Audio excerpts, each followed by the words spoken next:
Hi everybody, welcome to another stream on Bowtie Gaming's 14. I'm glad to be back again. This time it's a really exciting stream. It'll be the first stream of Fire Emblem Warriors 3 Hopes. I'm so excited. Bad news, I was not able to get the physical copy of the game, so unfortunately playing beyond the demo is going to have to wait until next week. But I've only played the Black Eagles route, so it's going to be 2 full routes I haven't played. The Blue Lions and Golden Deer, so I'll be playing through those. If time permits, I will go through Black Eagles, and then I'll see how much time is left in the stream. If it's not too much time, I'll probably just farm some levels for a bit and make sure my units are completely ready to go when I have the full game next week. So then next Friday, my plan will be to jump straight into it. So the first route I'm going to do is the Blue Lions route, followed by the Golden Deer route. Those two are going to be blind runs. And then the Black Eagle route is going to be last. For the sake of me not getting spoiled for the game, I'm going to be playing that on my own time, so that will not be a blind playthrough. But I should know the gist of the story by that point, so it shouldn't be a massive deal. Obviously, I won't spoil what happens in that route once I get to that point. I have played through the initial section, because there's an initial section of the game, and then eventually it branches off into one of the 3 routes. So, for the sake of just maximizing time playing this game, I am going to start a brand new play file for the Blue Lions route. And then I kind of started the Golden Deer route, I just got situated, but I really didn't get beyond what was already going on in the Black Eagles route, so what happens story-wise with that route, that's blind. So yeah, I think that'll be how that goes, and yeah, like I said, next week I'll be going into the full game. Good luck me trying to avoid spoilers like the plague on that one. So on that note, let's get straight into it. Alright, there we go. Yeah, also exciting news, I have a Pro Controller now for my Switch, so I'm excited to try that out. I've been, I can show it on camera really quick. I've been using the Joy-Cons, and those have been fine. I know there's the whole Joy-Con drift situation. But I've been using this wired controller for my gaming, and that's been a lot better, more reliable. But then I was just to kind of have multiple controllers to have, I figured I'd finally get a Pro Controller. So yeah, finally have that, so we'll see how this goes. So yeah, that was the other exciting thing. So yeah, let's jump straight in the game then.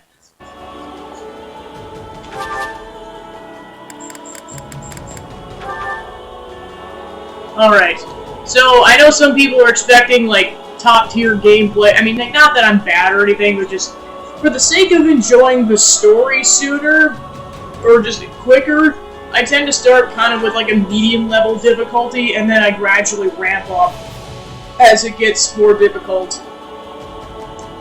I think what I'll do is, I'll start with normal, and then on my later playthroughs, because I plan on doing all 3 routes on the hard level, or, difficulty later on. I think I'm gonna do, normal for the difficulty setting. On my personal playthrough, I'm doing casual. I'd say for the sake of making a more interesting stream, I'll do classic. Whatever happens, happens, so this should be interesting. Yeah, I'm totally not going to be guilt-ridden if any student dies. Alright, so then there's this one. Slow and steady or quick and efficient? Only important tutorials. Yeah, I'll do quick and efficient. Alright, so I am doing a classic route off the bat. So on that note, cutscene.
I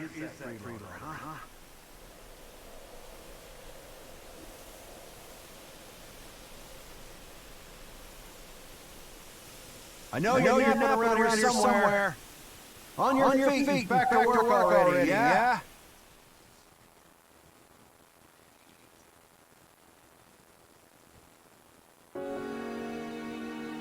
Finally. Come on, sunshine. Up and at 'em.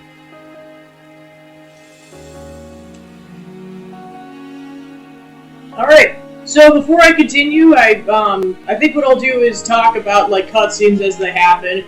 Kind of some backstory. I am a massive fan of Fire Emblem Three Houses. Like, that was my first Fire Emblem game, and it just blew me out of the water when that came out in 2019. Just beyond just the watching, like, I think the trailer that came out during E3, I knew nothing about the game, and I just love the story and the characters and everything. I'm only going to talk about spoilery stuff as it comes up, just in case no one's played Three Houses, or especially because I know the story's going to be different enough in Three Hopes. And then also, kind of just as a big thing, is that for the love of everything, no one spoil what happens later on in the story. You will get banned if you do that. Alright.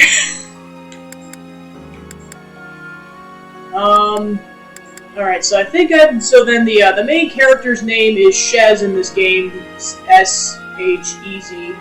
So I think, so yeah, I'm doing, yeah, I'll stick with female Shez. Hey, get up already. Alright, Gets, jeez. What's going on? What's going on? Did your head spring a leak while you were napping? Better see if you can remember your name. Alright, so then I'm going to go with my name as kind of per tradition whenever I play a game like this. Yeah, in case you guys didn't know what my name was. Hi, my name's Gabby.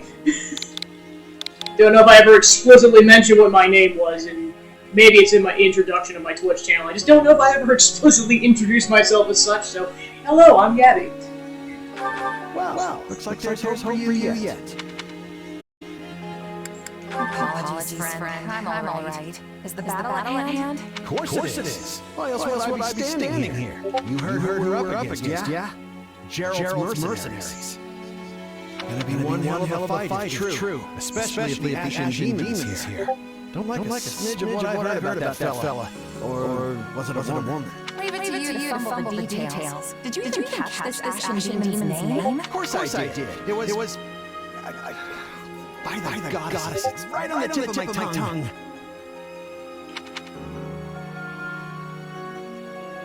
Alright, so this is the protagonist of Three Houses, Byleth. So in this game, as far as I'm aware, they're an antagonist to Shez of sorts, and you'll see why in a bit. I'd say for this playthrough, I'm gonna go with male Byleth.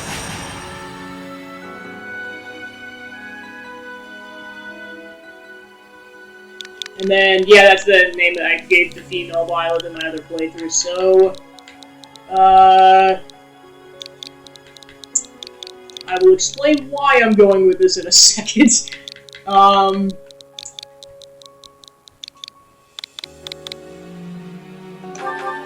So, long story short, I really like watching the Vampire Diaries series, so, Klaus Michelson's the other one with the character, so I just call all my male characters Niklaus, because it's so fun to say.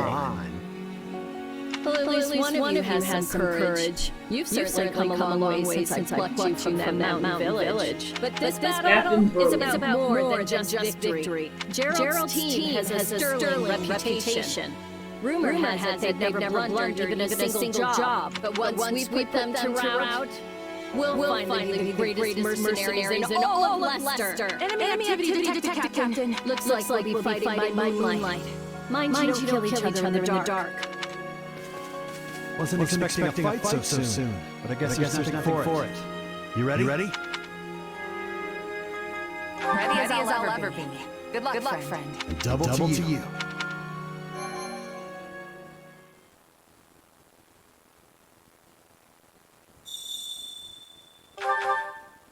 All right. Let's get down to business. We're up against Gerald's mercenaries.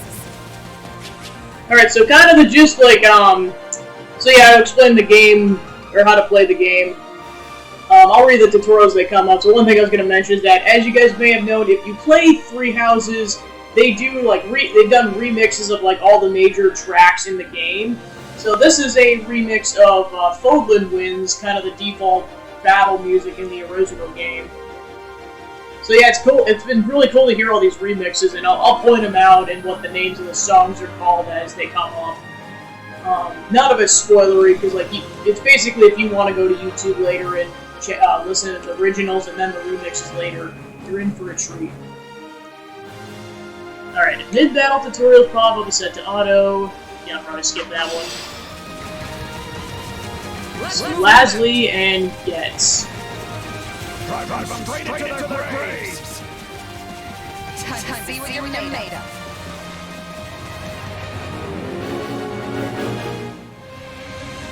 So yeah, this particular game is a Dynasty Warriors-esque game. There's a Fire Emblem Warriors kind of like, it's like a crossover game between like the vast majority of the games that came out before Three Houses. But then this one's kind of its own alone thing because it came out later than the original one. I know there was a Breath of the Wild Age of Calamity was also in this style too, plus there was the Hyrule Warriors in general.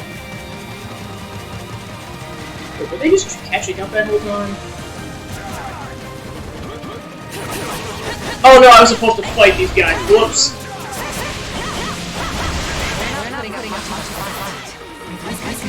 So yeah, your characters can be like have a variety of choice weapons, with Shez and Violet being a sword. So yeah, classes will come into play later on.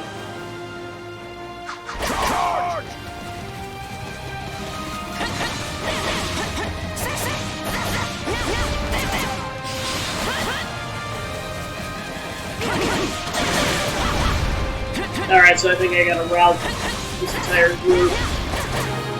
This is pretty much the tutorial level to make sure you know the controls. The classic thing doesn't come into play until Chapter 4. That's when it matters if your characters die or not. Alright, so you can lock onto a character with that button. So then, yeah, generally how this works is that, like, you'll defeat enemies, but then the ones you're really concerned about are the ones that have, like, a health bar as highlighted here with the mercenary capture.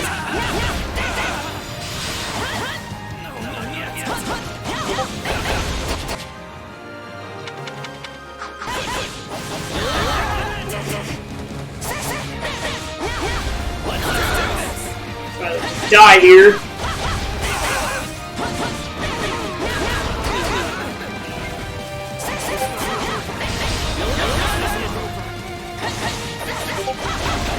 So yeah, it's basically two different game styles with this game. Like, Three Houses is kind of more of like a tactician, kind of a strategy game, whereas this is like a hack and slash. I'll take out the stronghold over this way, yeah? You get the one over there. Can't wait to wrap this up so we can all drown ourselves in ale. Oh great, Lasley wants to get drunk.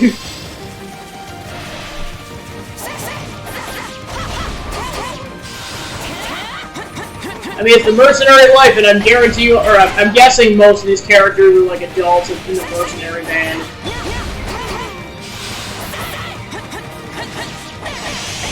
Alright, there we go. Done. Alright, Stronghold Captain.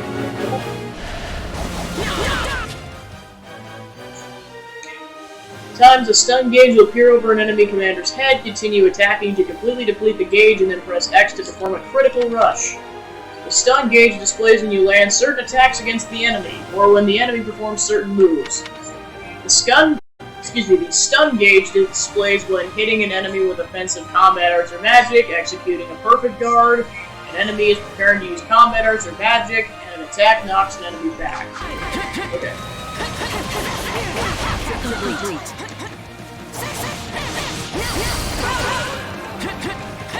captain right ahead of us. Is she gonna be okay? Master your fear! Keep your eyes open. We still don't know what the enemy is here.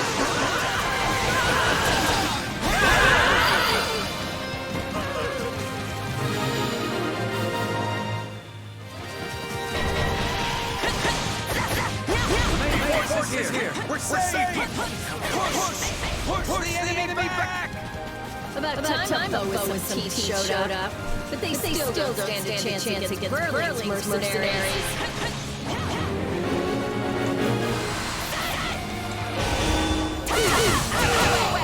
Now, isn't this a sight? You must be the infamous action demon. I can't wait to see who you are. No one can be captured.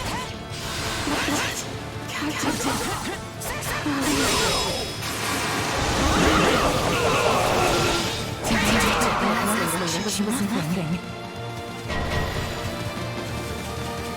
There's so many of them. What to do about that?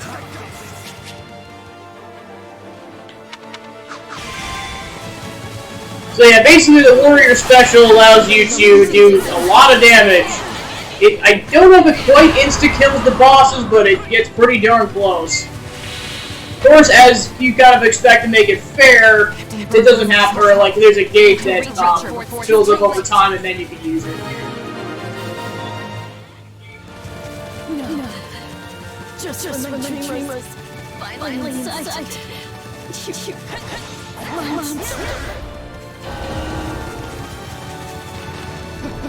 The captain's dead.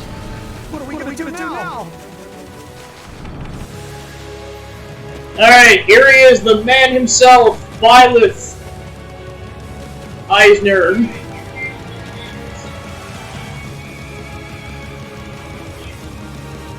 Or Niklaus Eisner in this game, but like canonically it's Violet Eisner.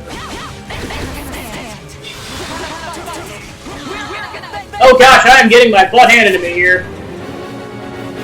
Well then again, I'm pretty sure that's the point. This is an unwinnable boss fight. Because, like, Shez is not supposed to be the most powerful mercenary in the band. I mean, like, they took out all three of them like it was nothing. Yeah, so Getz is dead.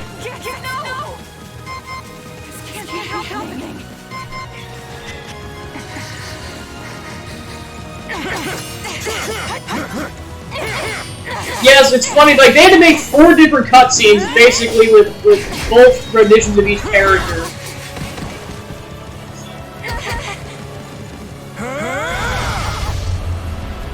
Yeah, then naturally Shez gets their butt handed to them.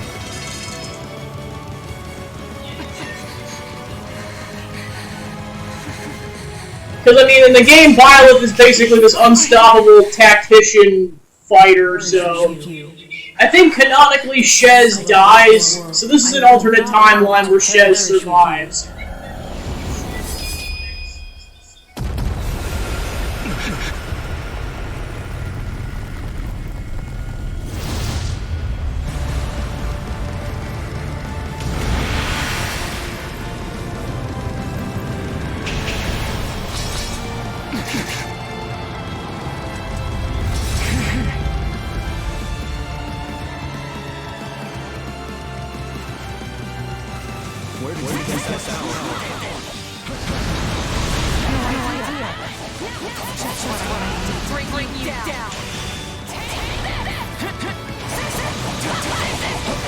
So yeah, now Shez has got their mysterious power.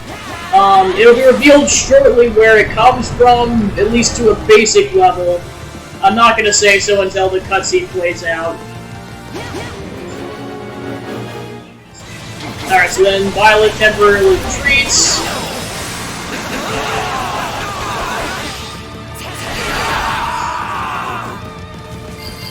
Or excuse me, Niklaus. Niklaus!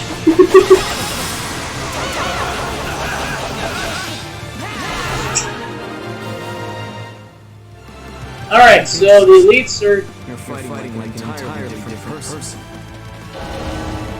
Alright, so Niklaus is back. So yeah, this is them without their special weapon that'll get revealed later. This is just how powerful they are under normal circumstances. So yeah, Gerald's their father is asking them to retreat. So Sorry, but this fight is over. you coward. Hey, wait. Why? We've achieved our goal. Your job was to stop us, and you failed. Another time, perhaps. Hey, I think it's just the weirdest thing is, like, obviously Violet had some voiceover lines in the original game, but, like, it was just in the context of battle close. It's weird to have them actually having speaking dialogue in this game.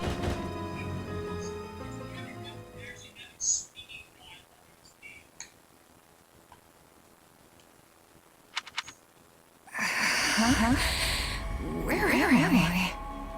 Oh, good. You're awake. Not sure I would have been able to sleep at night with your blood on my hands.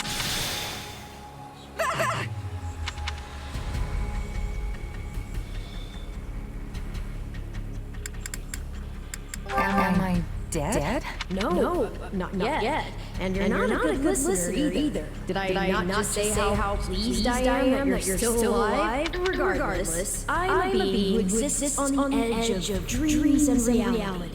You may call me Arval. Arval, huh? But for now, let me speak plain. You are slated to die. Right now, I'm the only thing holding your meager life together. And to be blunt, it's beginning to tire me. Thank you? Oh, my. That's the first time anyone has ever shown me gratitude. And I must say, I like it very much. Hear me well. You are a crucial piece of this world's cyclical... No, this will never do. You're far too groggy to absorb what I'm saying. For now, I need to tell you how you'll get back on your feet. I need only convince you that you will. I don't understand. I'm already up and about. Perhaps here you are. But not in reality, where it counts.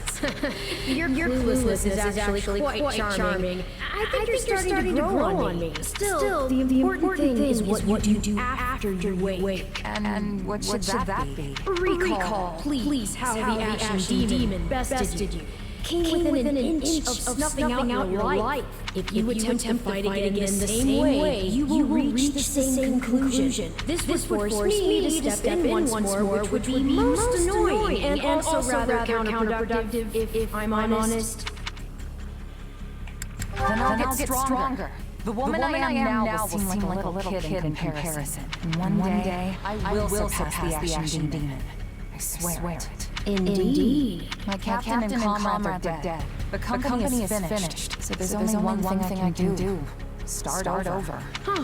I thought you'd be more sentimental. Did they not take you in? Care for you? Gold's the only thing that ever held us together. And death is something we're all too used to. I never knew my real parents, and I lost the mother who raised me. Parting's just come easy to me, I guess. The best way to honor my fallen comrades is by training hard and growing even stronger. Then I'll crush Gerald's mercenaries, and the Ashen Demon with them. That's what I'm going to live for now. Oh, and I like your spirit. Though I expected no less from my partner Destiny. I'm sorry, what? Shez. Yes, I suppose that was a bit sudden. I should remember, take intimacy in smaller steps. The point is that I'm here to guide you, and I promise to help you find the strength to see your dreams realized.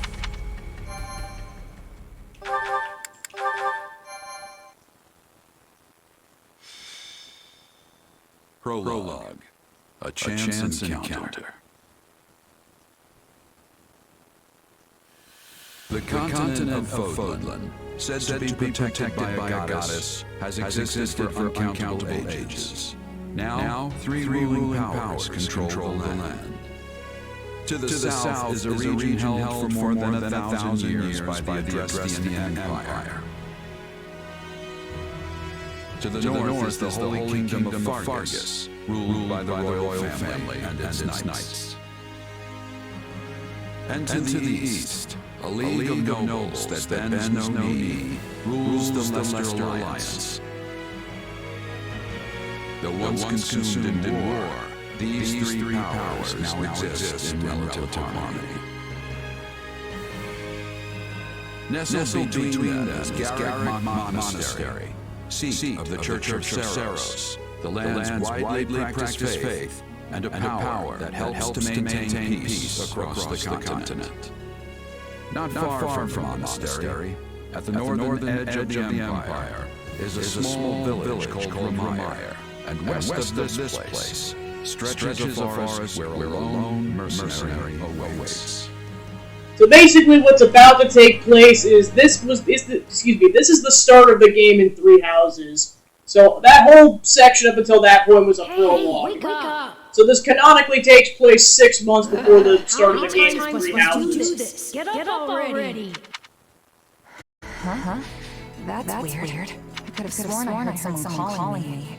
It's still dark out, though. Hello? Yes, I was calling you. Many times, I might add. Come on, I told you not to sneak up on me like that. As if I have a choice. Poor Arvel. Do you know how many times you would have died by now if not for me? I'll tell you. 22.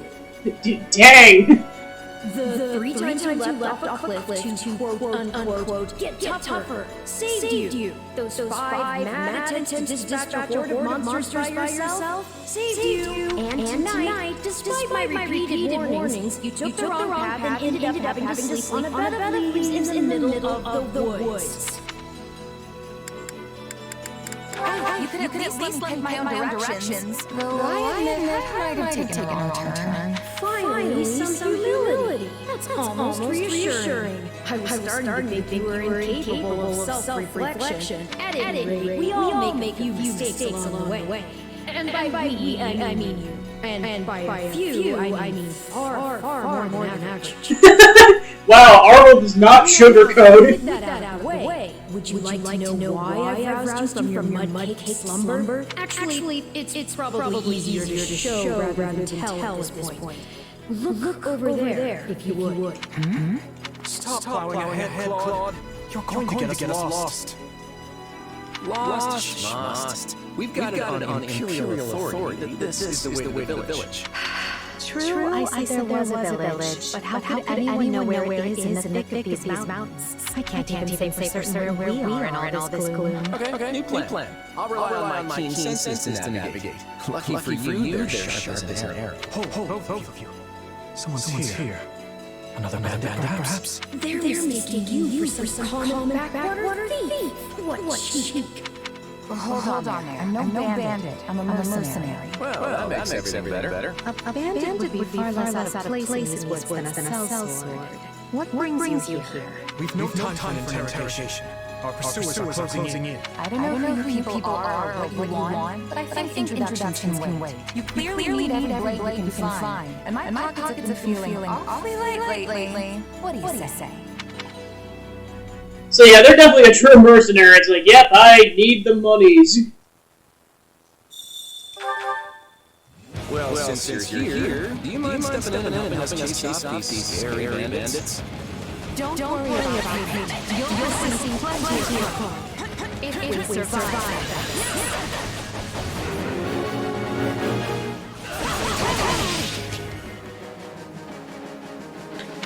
Now a Flugel class.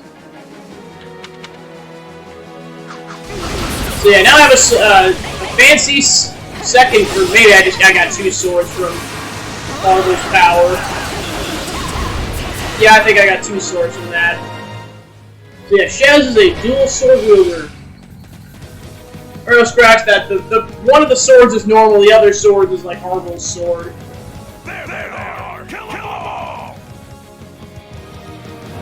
So yeah, for those who have played Three Houses, Kostas is the leader of the bandits that you had to fight at the beginning of the game.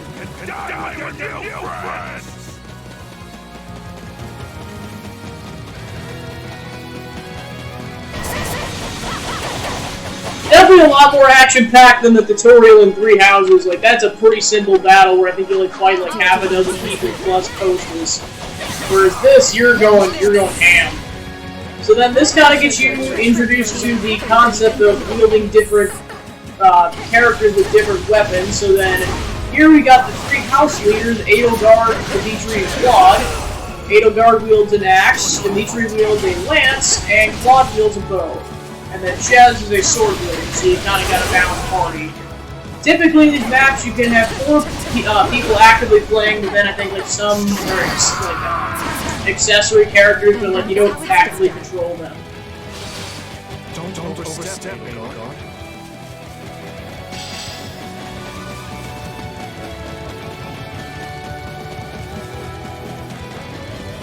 Well, I suppose my turn. Alright, so then switch over to Dimitri, who we're going to get very well acquainted with because we're playing his route first. I won't allow anyone to stop. Be sure to tend to your wounds.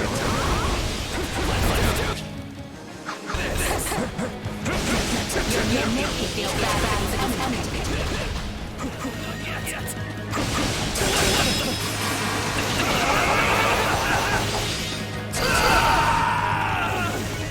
Apologies, but it was you or me? Just who are these people anyway? All 3 of them have crests.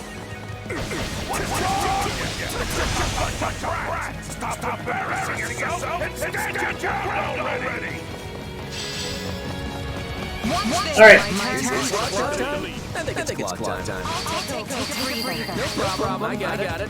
Yeah, this is one of my favorite lines they added. Like, Claude is, like, definitely probably my favorite lord because he's got, like, the most, like... Not that the other two can't be sassy, but he's definitely sassier. But yeah, that was definitely a line I clapped at when I saw it the first time. It's Claude time. To the point where the English voice acting voice in Joe Siega quoted it when the game went live today on Twitter. That was awesome. Of course, a lot of the English voice actors were on Twitter today saying, like, hey, the game's out! Yay! For me, I guess. Not so much for you. Bandits have a full central road. It would be wise to move through the forest, take down the storms as we go. Try and keep an eye on who we're fighting, and make sure we've got the right person leading charge at the right time. Also, just feels nice to be able to more directly, like, wield the characters, as opposed to 3 houses where it's, like, a bit more indirect unless you zoom in on the characters.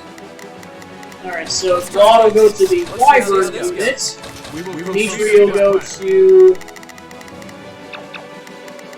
the Sword Leader, and Edelgard will go to this person. Actually, there might be another person. Here we go, the Lance user. Then Shez, will go forward and take out the other person. So yeah, you really want to divvy up the work, otherwise when you're under a time limit, you're more likely to lose. It comes into important to play in the auxiliary levels or the practice levels, but it also comes into play on the story levels too.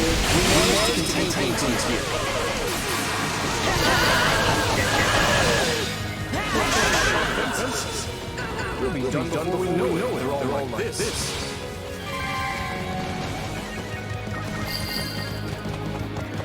Alright, so that's done. Position secured.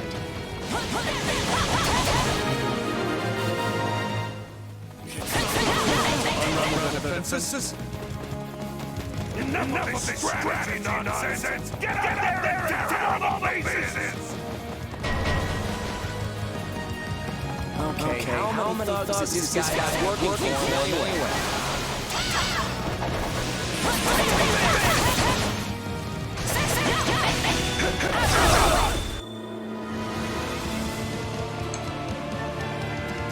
Repent, foul bandits! The Knights of Seroth are here, and we'll cut you down for terrorizing our students. So this is the first time we see green units show up, which basically means they're allies to your party.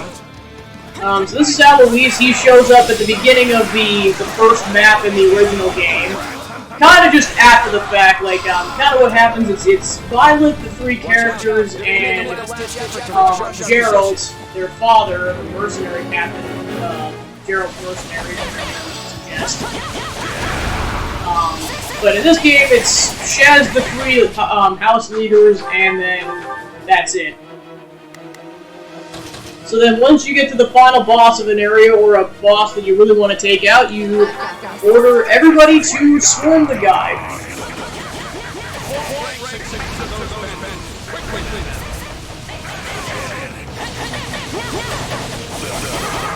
So yeah, Kostas is an axe wielder. And then eventually, once you get the gauge build up, you press R and A at the same time, and then you go ham.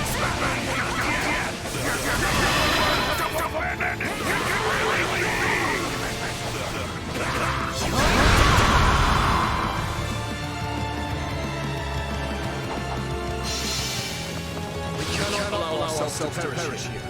I'm afraid we must spare no mercy for you.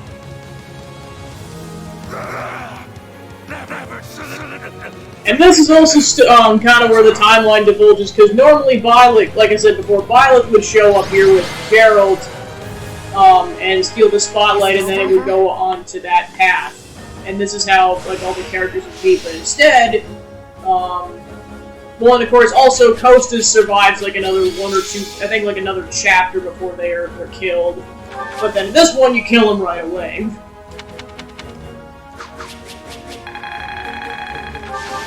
I won't let myself stop here.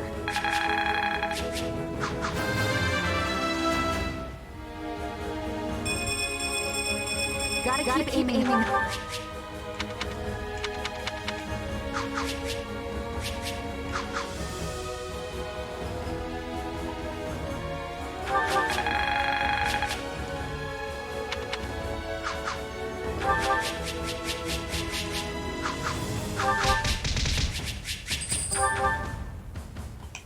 Alright, level complete. Hang on. You're seriously the Imperial Princess? The Crown Prince? And the heir to the Alliance? Yes. And as the three of us are now in your debt, I think formal introductions are in order. My name is Edelgard von Hresfeld, Princess of the Adrestian Empire. I am Dimitri Alexander Blayford, Crown Prince of the Holy Kingdom of Fargus. Fun fact number one for the day, his name spells out Dab. So, for the sake of the Dab Lord. Things look grim there for a moment. Found that out on Twitter when, like, I think the year the game Three Houses came out. It was so funny. Hey, I'll take it.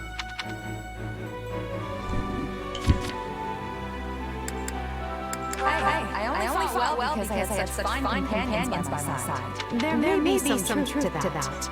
I can't shake the feeling that we were destined to meet somehow. Well, aren't they an unlikely trio? I wonder why those bandits were after them. Still, it's no concern of ours. We have our own plans to attend to. Now collect your pay and be off before they get a wild idea and ask you to join them. Say, while I have you here, do you know where I can find Ramire Village? I took a wrong turn somewhere along the way. I'm looking for a band of hardened mercenaries who follow a man named Geralt. I hear rumors that's where they're camped. Actually, Ramire might just be the village we've been looking for too. That ring a bell, Edelgard? I don't remember hearing anything about mercs, but... The name sounds correct, at least. Gerald's too smart to get smoked out by a bunch of rumors. They're all I've got at the moment. In any case, we won't find our own 2 feet in all this dark. We should return to camp and get our bearings before... Hello there, house leaders. Hello, brave mercenary. Hello, Eloise! Mopped up what's left of those rascals. So what say we return to camp? And I insist you accompany us, mercenary. Who? Me? You heard the man. We'll wait out the night together and make the village in the morning. It's a great plan, especially if you want to get paid, as we're a tiny bit short of pocket change at the moment. Yes. And those mercenaries you're looking for? Gerald's band, was it? They may be in Ramire Village tonight, but there's no telling when they'll move on. If you come back to our camp, we have maps that may help you get one step ahead of them. This is clearly the wisest course of action. Not to mention that I would enjoy conversing with you further. But of course, the choice is yours. Why can't things ever be simple? All right. But just for the night. Perfect.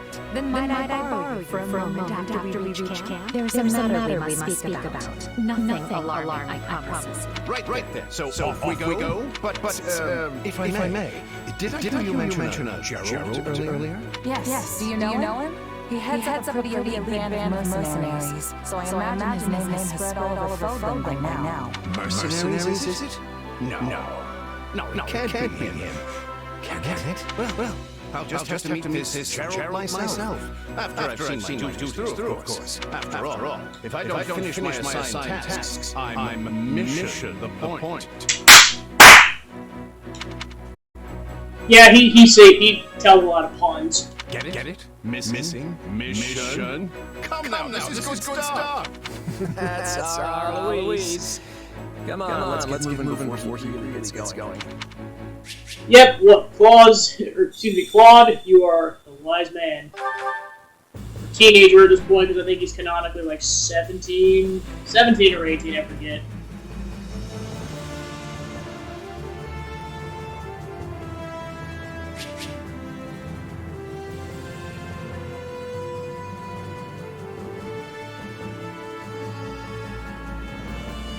Alright, after a battle, you'll be able to interact with your allies back at camp.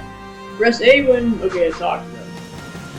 So now I get to talk to all the students. Hey!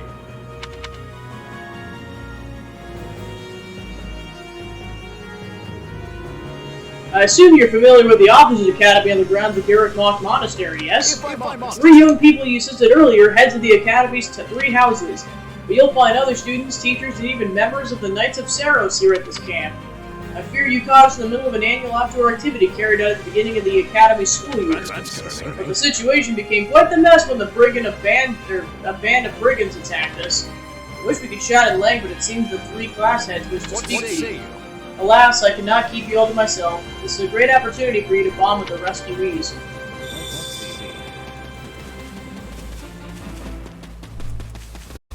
It's you! We've held these kinds of outdoor activities countless times, but I've never seen anything like this happen.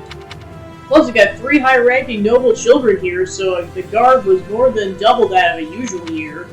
To think they were nearly killed by some pack of base brigands. It's a real mess, make no mistake. And now I have to find a way to explain all this to Lady Rhea. Alright, so I'm gonna go ahead and speak to Dimitri first. You have my thanks. Let me begin by first conveying my gratitude to you, Gabby. We are in your debt. Speaking of which... Also, I examined the map earlier, and the villagers where you're headed seems to be a little more to the east. Thanks. Appreciate it. I checked the map earlier, but couldn't tell where in the woods I actually was. Well, I'm glad I could be of service. I hope you're able to reach your destination this time. By the way... You'll be staying until sunrise, yes? I hope you'll take the opportunity to converse with the others here. Of course, now that I've sprung the idea on you so suddenly, you'll likely find yourself at a loss as to whom you ought to speak to. How about this? On that note, I'd be more than happy to give you an introduction to any Blue Lion House students. Your interest flatters me. But I'm afraid I find myself unsure where to begin. Perhaps I'll have thought of a topic when next we speak. But you're leaving for that village soon, aren't you? So this kind of shows you the base stats of all the characters in all the houses. Dedue hails from the land of Dusker. Perhaps you've heard of it. He tends to keep to himself. But he possesses one of the kindest hearts of anyone I know. I'm proud to call him my vassal. Speak to him, and you'll see why. So yeah, I'm obviously not going to say why because of spoiler reasons, but yeah, basically this is his vassal to do, but I mean, in reality they're friends, but for the sake of tensions between places in the land, without going into spoilers, he has to be referred to as his vassal. Felix is the son of Duke Fraldarius. He has a sharp wit and even sharp tongue. But he's a good person at his core. I can attest to that. He has always admired strength above all else in a fighter. I imagine the two of you will make fast friends. I only first met her here at the Academy. She seems a gentle soul with great inner strength, from what I understand. She has traveled far and wide throughout both the Empire and the Kingdom. Perhaps that explains her demeanor. In the far south of Fargus lies a man by the name of Castle Gaspar. Ash is the adopted son of that castle's lord, Bonato. He's an honest boy, well deserving of our trust. I'd like to get to know him better someday, should the opportunity arise. Annette is the hardest worker in the entirety of the Blue Lion House. She is truly brilliant. I could stand to learn from her single-minded devotion, if only little. Sylvain is the son of Margaret Gautier. You may have already noticed, but he's something of a womanizer. That may be putting it lightly, in fact. But despite his apparent indifference, he possesses great cunning and is quicker on his feet than anyone else here. I've known him long, so I'm well aware. Ingrid is the daughter of Count Galatea, and she is far more gallant than your run-of-the-mill knight. She has ever been straight-laced and diligent, even when we were but children. It is not an uncommon sight to find her scolding Sylvain for his indiscretions. So yeah, those are the 8 members of the Blue Lion's house. So let's go ahead and gradually start talking to them. So yeah, as you kind of picked up, so yeah, Dimitri, Sylvain, Ingrid, and Felix are basically the sons and daughters of noble people. Annette is too, but she's not like in their friend group. She's part of another noble house that was kind of like outside the circle. Like, at one point, her father served Dimitri, but then things happened, and I'm not going to go into why because of spoilers. And then yeah, Mercedes is kind of an outside party. As he stated, like she was from, she lived in the Empire for a bit and then got her way to the kingdom later. Dedu is his vassal, and then you got Ash, who's kind of also, he's basically the adopted son of a noble. He's kind of also an outsider from the rest of the party. And also, the funny part is, like in Three Houses, with Three Hopes, how Sylvain reacts to you depends on what gender character you picked. If you're with a male character, he'll act normally. If you pick the female character, he will flirt with you relentlessly. So yeah, I've got to say, I never thought the person who helped Dimitri would be so stunning. Love to invite you out for a meal sometime, just as thanks for all you've done, of course. Don't be ridiculous. Sylvain, you're speaking to His Highness's benefactor. Stop trying to pick her up like a common floozy. Can we speak a moment? Oh, and I don't think I got your name. The name's Gabby. Keep it in mind in case you ever need a heavy hitter. I'll do just that. While it's unfortunate we're parting ways here, I suspect we may have a chance to meet again in the future. Not good. Shame we don't have the time to get to know each other a little better, though. And spare me the side-eyed Ingrid. I'm just letting my heart speak for me here. Yeah, sure, dude. My thanks. You assisted His Highness and have my gratitude. I will see this debt repaid. Right on. In that case, you can pay me back with a round of sparring. Let's see what you're made of. As you wish. To be honest, I'd like to treat you to a meal, but unfortunately we lack the time. Yeah, Dedu really loves cooking, as you'll find out later in the story. Hey. Oh, you're that mercenary. I'm glad to meet you. I'm Annette. This is my best friend, Mercy. So yeah, that's the other dynamic, is that these two are best friends. They, before they went to the academy, they both went to a school of sorcery in Ferdiad, Fargus's capital. So that's how they know each other before the event of the story. Hello there. It's nice to meet your acquaintance. Have you already spoken with the others? Let's see. Not yet, but I'm planning to. I suppose that means none of us know all that much about the others. Yes. We only just started the Officers Academy, so my grasp on the other Blue Lions is tenuous at best. So that's kind of the whole situation, is that the Academy, I don't know exactly what the minimum age is, but the youngest characters I've seen are 15, and the older ones I've seen are like in their mid-20s, because Mercedes, I believe, is 23 at the start of the game. I'll have to double check, but most of the characters are like late high school age, like 17, 18, like, I think Sylvain's 20, Ingrid's 17, Dimitri's like 17 or 18, Dedu's 20, Annette, I think, is 16, and so is Ash, and Felix, I think, is 16 or 17. But then there are a couple of 15-year-old characters who I'll point out later. So it's like high school, college-age kids.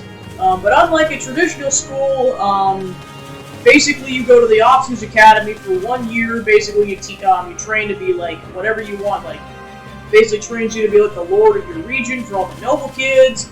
Trains you how to be like a fight, to be like a mercenary or a knight. And then also like kind of just general life skills. Like I know like some people want to be merchants and everything. Kind of all various stuff. So you go to school for a year at this academy, and then you graduate and then you're good to go.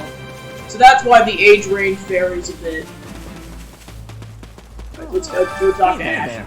Oh, you must be that mercenary I've been hearing about. I'm Ash. I'm a student at Garrett Hawk's Officers Academy. Do you know about the academy? See, there are 3 houses, each based on where a person's from. Let's see. Never heard of it. I'm not much for high society and fancy balls and all that. Right. I know just how you feel. I was adopted by a noble, but I was born a commoner. I actually find it pretty daunting to always be surrounded by the rich and powerful. It's a lot easier to talk to someone like you. Alright, so that wraps up them. So let's go talk to the 2 professors of the academy. Quite. I'm Hanneman, a professor at the Officers Academy. I've heard tale of your recent exploits and wish to express my thanks. Oh, and another matter, do you possess a crest? What's a crest?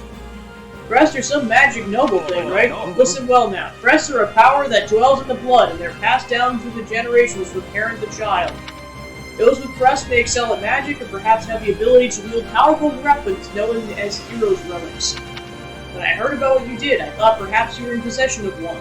But seeing your reaction, I imagine you never looked into the matter. If you were to come to my residence at the monastery, I could take the time to conduct a full investigation if you like.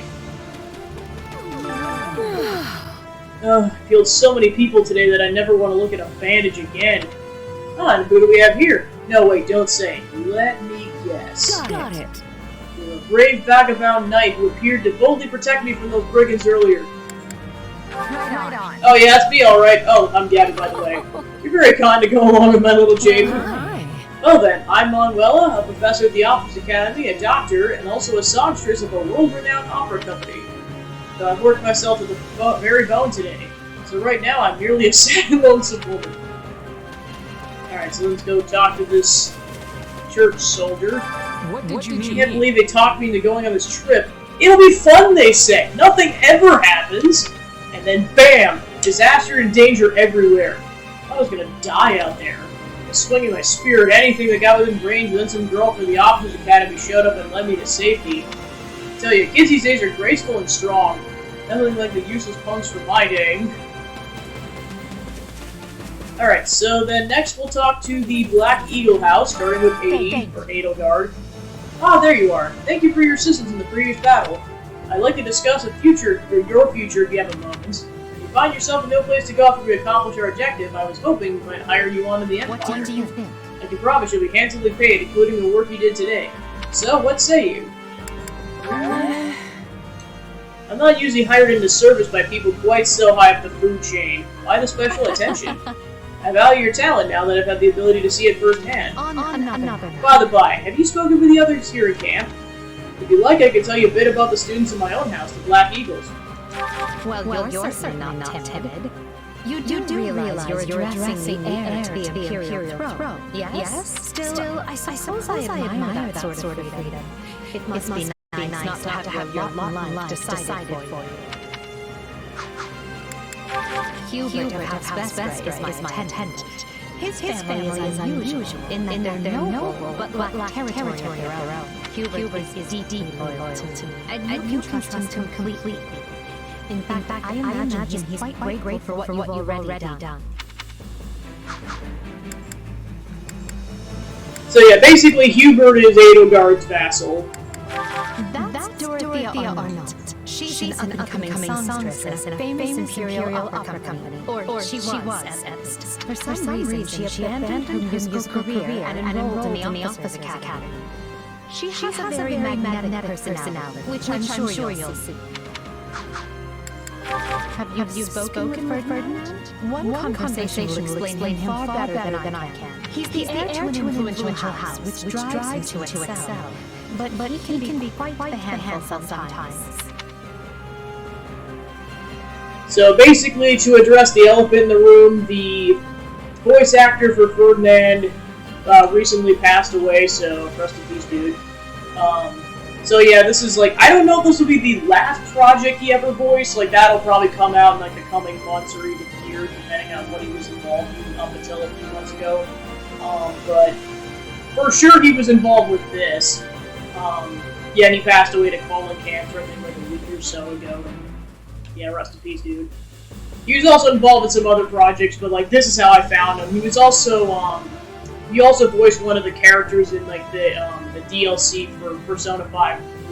It's called Persona 5 Royal. That's how a lot of other people knew him. He's also voiced characters in like various animes and shows, like of dubs and everything. But this is how I knew the character, or the voice actor, anyways. One of our classmates usually stays holed up in the dormitory instead of coming on these assignments. Her name is Bernadetta. If you bump into her, don't be surprised if she screams and runs away. That's sort of her thing. Caspar is the second-born son of a great and noble house. But as he's not the heir, you might say join the academy to make his own way. War and fighting are his sole pursuits. So I bet the two of you will get along just fine. Petra isn't from the Empire. She's the granddaughter of the King of Bridget, which is an archipelago situated off our western coast. You'll find her a quick study, a gifted fighter, and endlessly curious. But always come prepared to talk, because she'll definitely want to pick your brain. So yeah, Petra is one of the three characters. I'll introduce the third one once we meet him, but yeah, she's one of the three 15-year-old characters in the game. Surely you know someone like Linhardt. He's as bright as they come, yet just as lazy as well. That's simply how he is, though. I can't force him to apply himself, but he'll come around, most likely.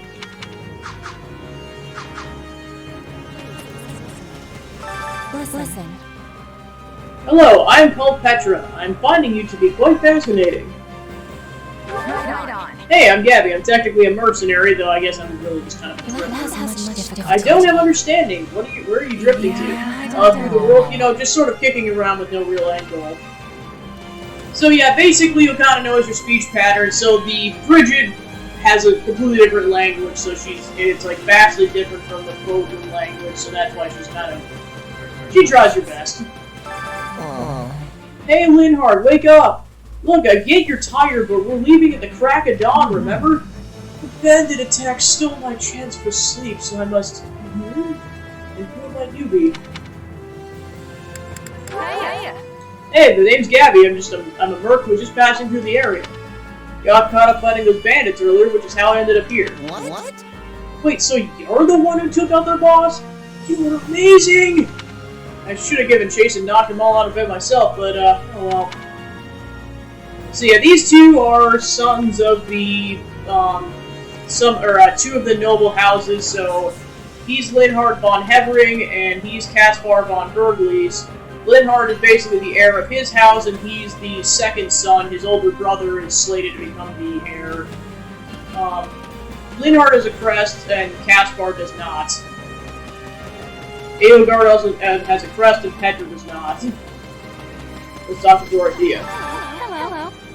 You must be the mercenary 80 told us about. So yeah, if I start referring to Black Eagle's characters by their nicknames, it's the nicknames that Dorothea gave them. So basically, she called Edelgard 80, Hubert Hubie, Linhardt Lin.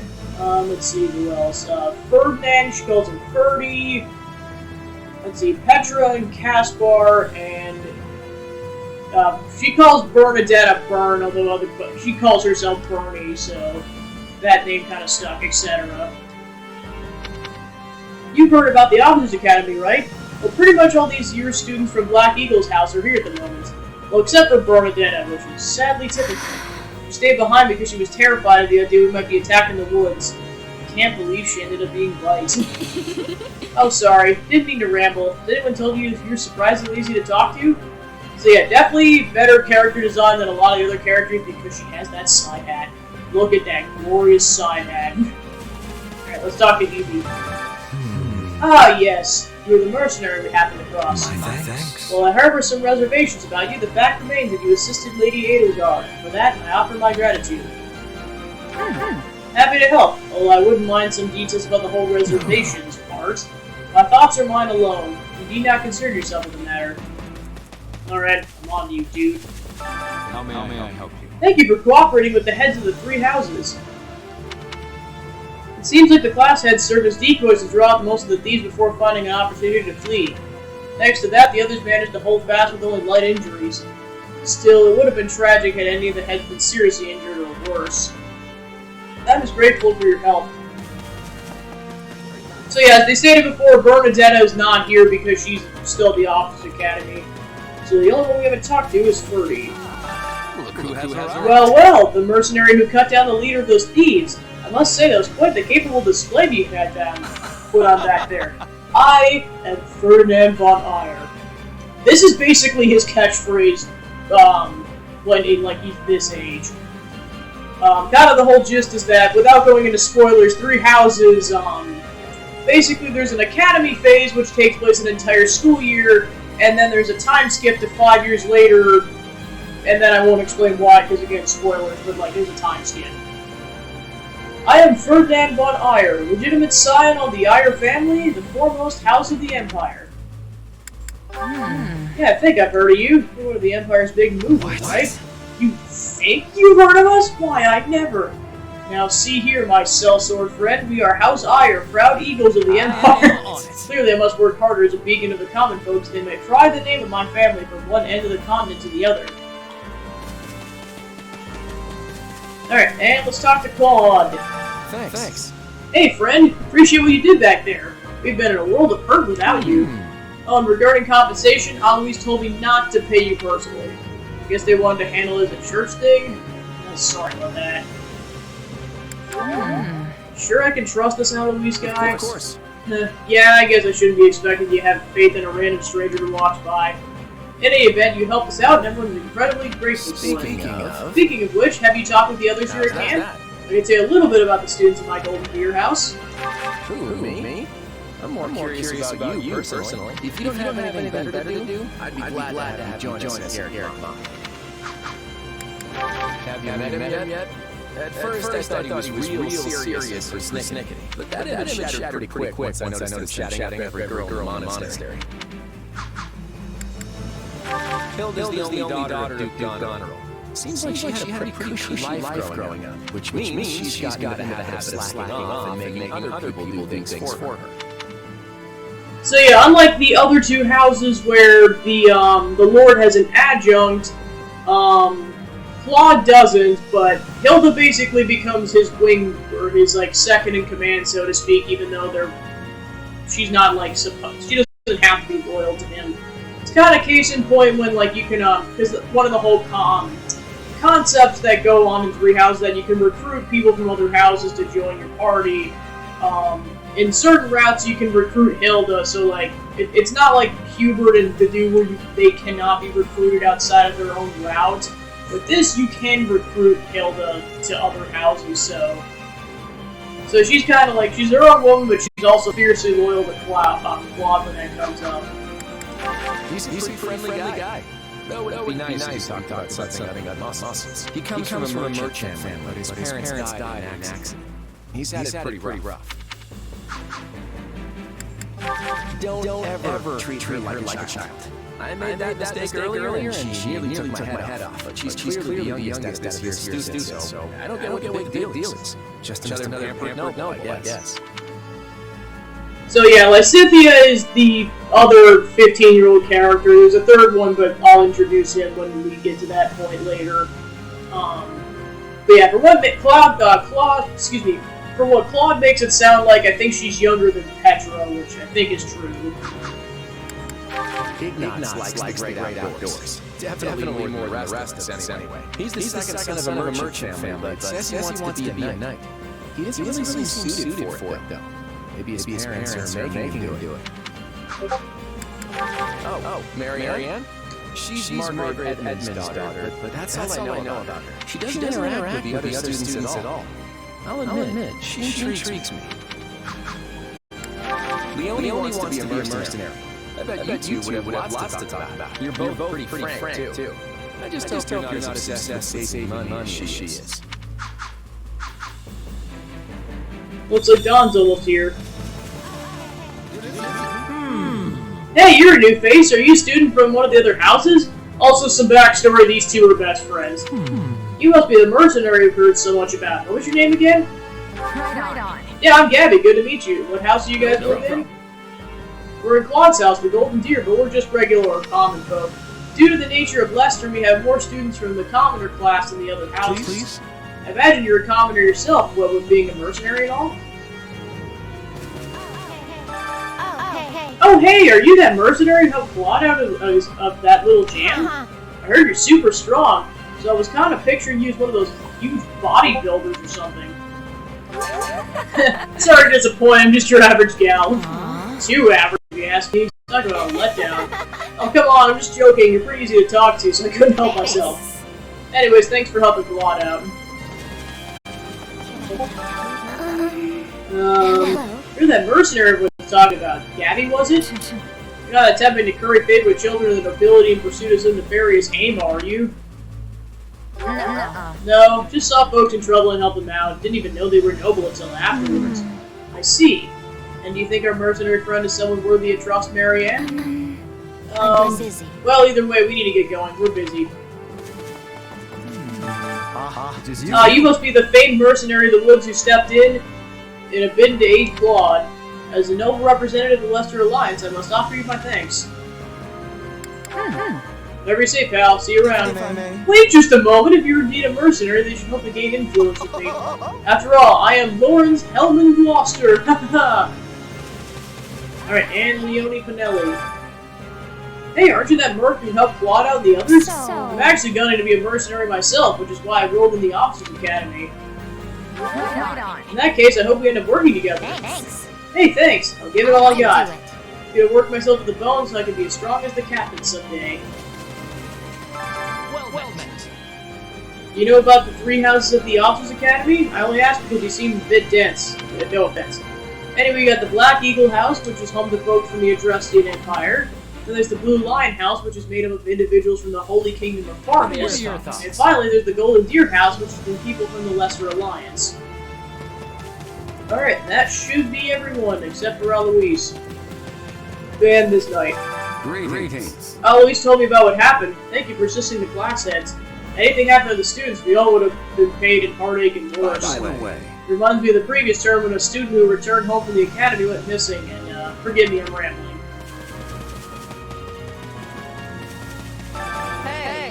Can't believe how quickly those thugs sat on us. The class heads run off, people were shouting orders, oh, but it was a right mess. Say, who are you anyways? I don't remember. Hey, you're one of the surviving brigands, aren't you? So, anyone help?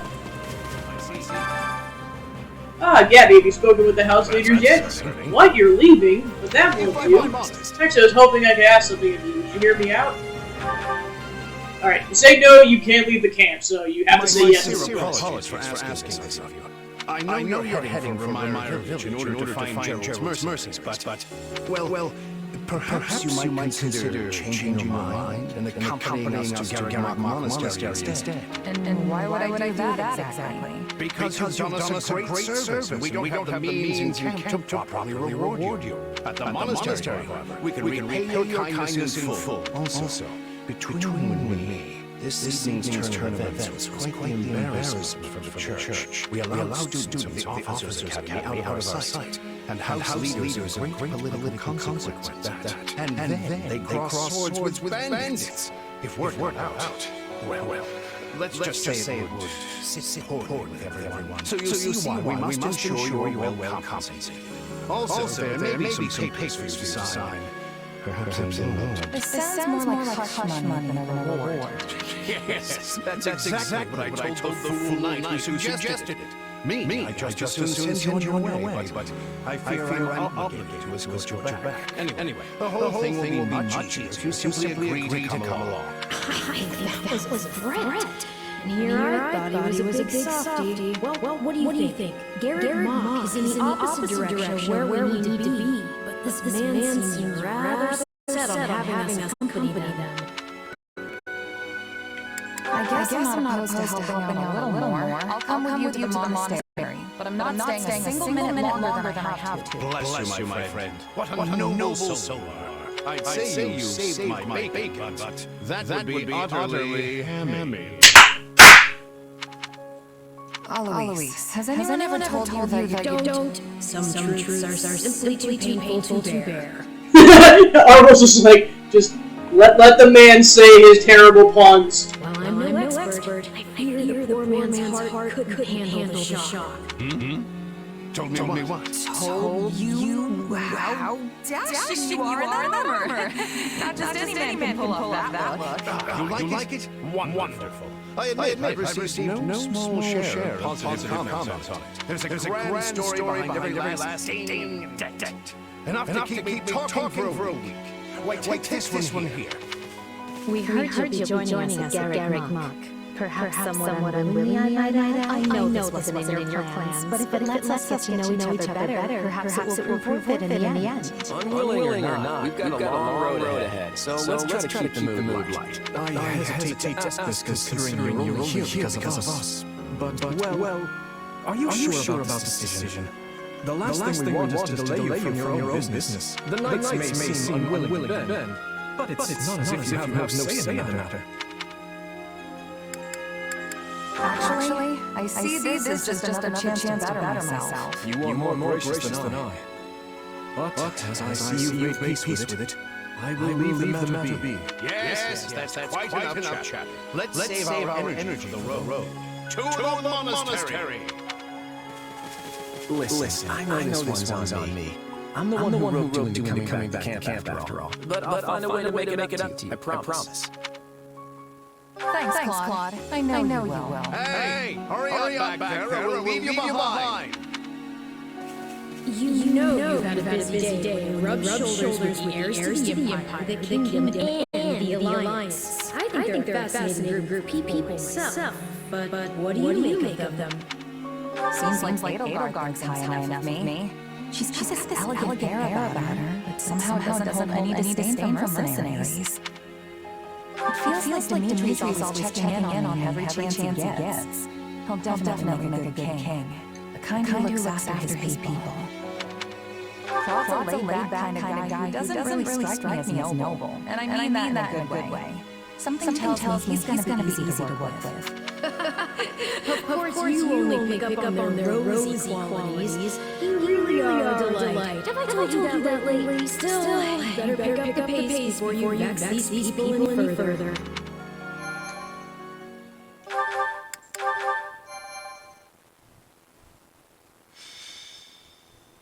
Prologue. Three houses. Deep in the forest, the mercenary meets a trio of youths, each a student at Garrick Mock's Officers' Academy, and a leader of one of the school's three houses. Striking down the bandit chief who attacked the students brings undue attention to the mercenary, who soon arrives at the hallowed gates of Garrick Mock.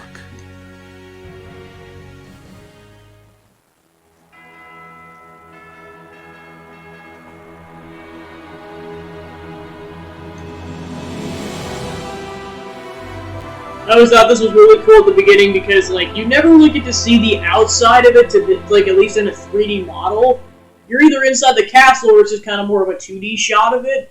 So I always thought that was cool. May I present the mercenary I spoke of? Greetings. My name is Rhea, and I am the Archbishop of the Church of Ceres. Thank you from the bottom of my heart for rescuing our students. I'm just glad I could help. Such modesty is not required around me. Your actions were truly commendable.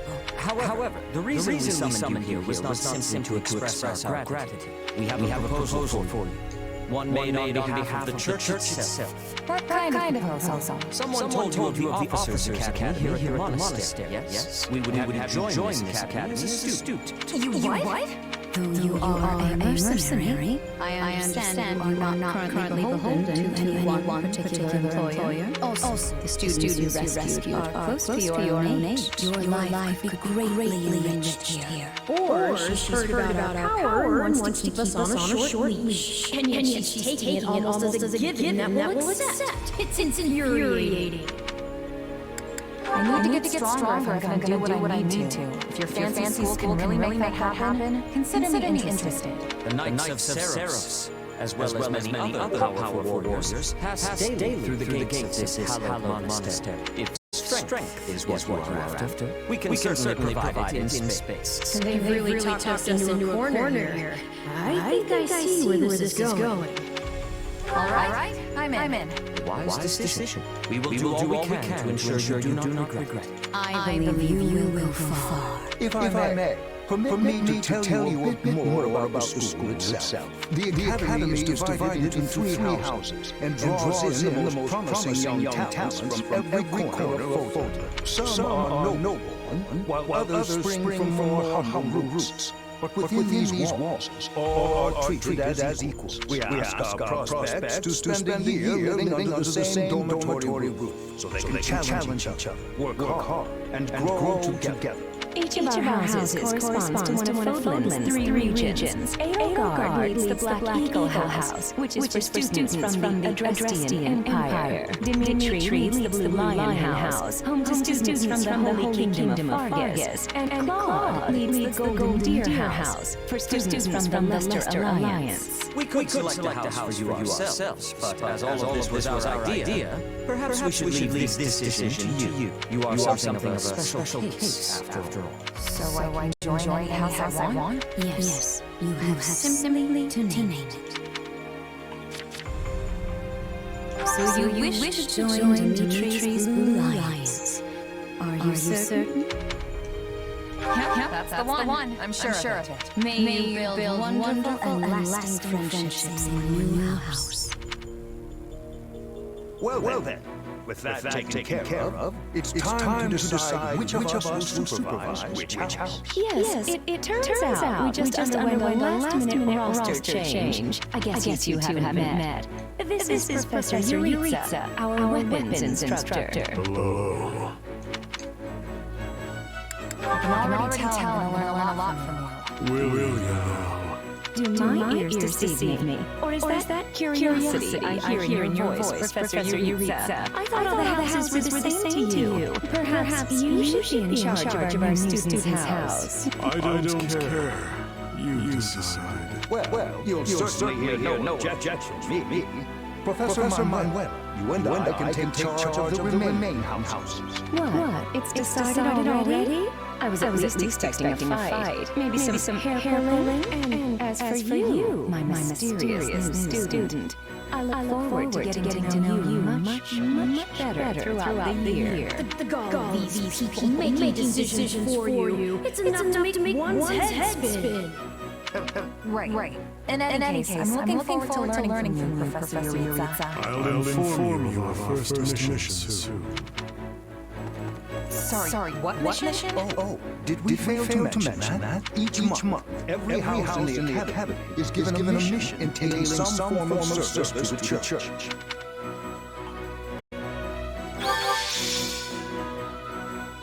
Alright, so basically, in a given route, for sure you'll have access to the students in your house. I'm not 100% certain if there's a recruitment system in this game or not. Because with the Black Eagles run, I played all the way through the demo already on that route.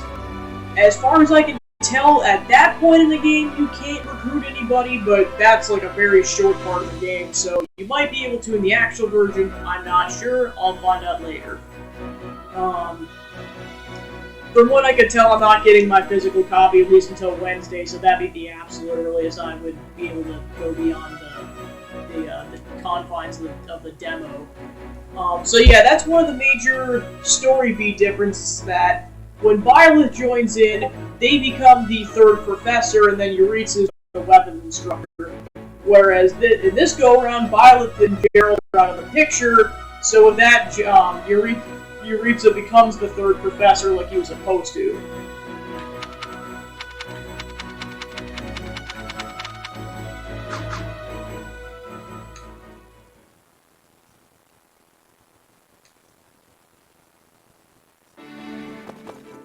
Professor Yuritsa told me the good news.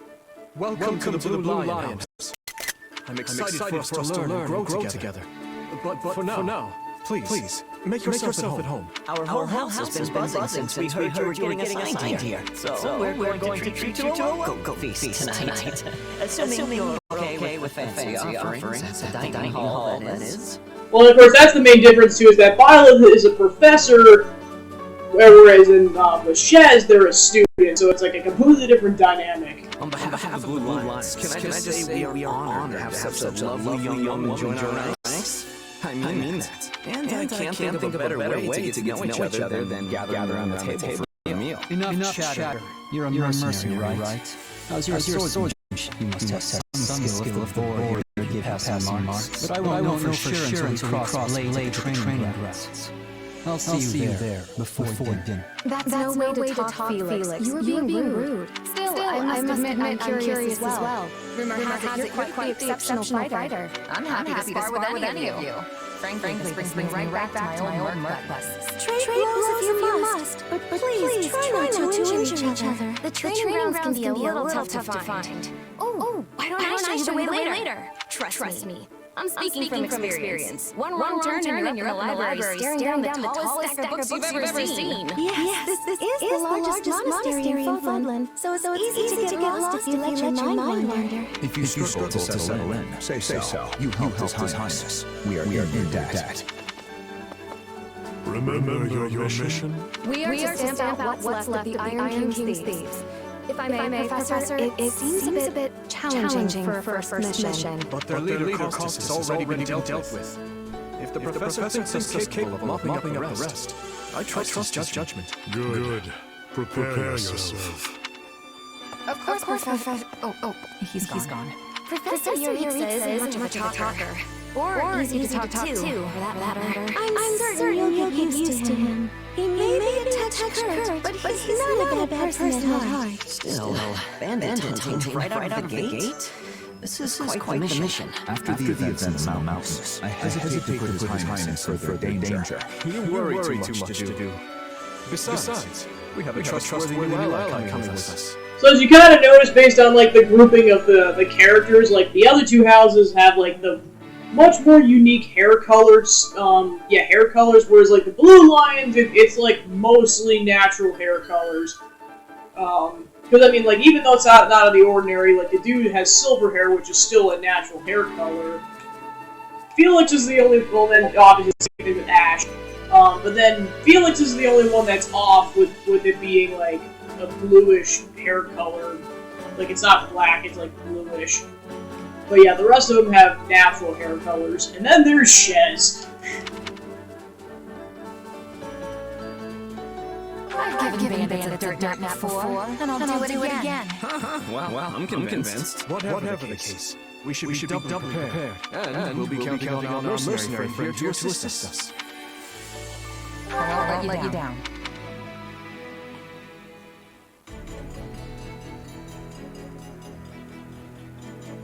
So yeah, basically fast forwarding to the end of the month.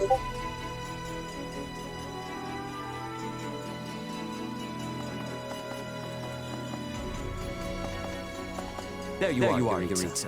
I have word from the knights. It is time. Yes. The bandits had fled north into the canyon bordering Count Rose land in the kingdom. But the knights have cut off their escape, and now stand ready to provide whatever support the students may require. We'll leave at once. I needn't remind you, this is the first real battle for some of our charges. I trust you will keep them safe. Though I likely do not need to worry with an old hand like you at their side. No, you don't. You there. It's time for the mission. Gather the others. About time I saw some action.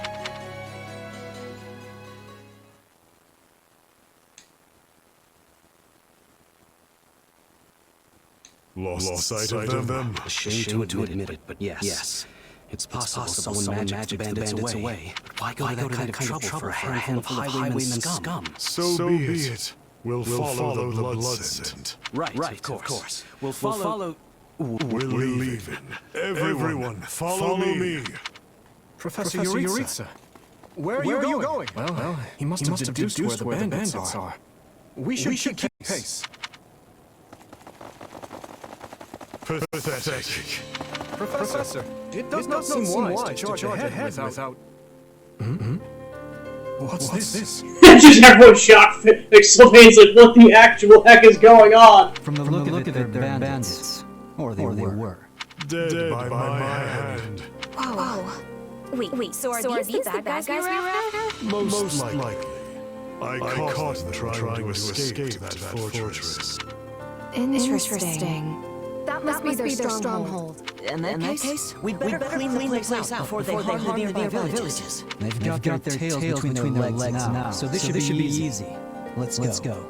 Whoa there. Doesn't this whole fortress thing raise red flags for anyone else? I agree.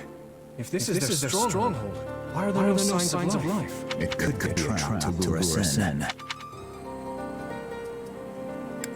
It's not smart to rush an enemy stronghold when we have no idea what's waiting for us inside. We should hold off for now. I completely agree. I mean, look at the place. It's both dark and creepy. The decision is not ours to make. That's right. We're still on a mission after all. It's up to Professor Yuritsa. And I say, enter the fortress. Dispatch any bandits you find. But isn't it dangerous for us to go by ourselves? There can't be more than a handful. You should have no issue. If need be, I will intervene. Yeah, you sound confident, but I've still got a bad feeling about this. Brace for the worst. No guts, no glory, am I right? Should things go awry, Your Highness, stay behind me. If things go awry, I will fall back. And I expect the rest of you to do the same. I'm more than ready for this fortress. Yeah, let's go, Felix. I'm certain we'll be fine. Then it's settled. Stay vigilant, everyone.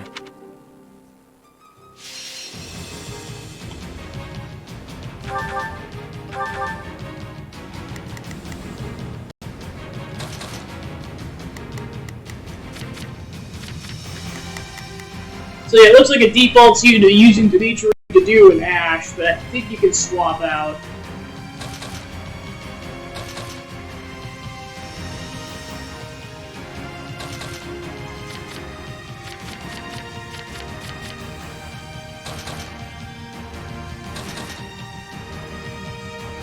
Actually, it might default you to using these three characters. I'm not 100% certain.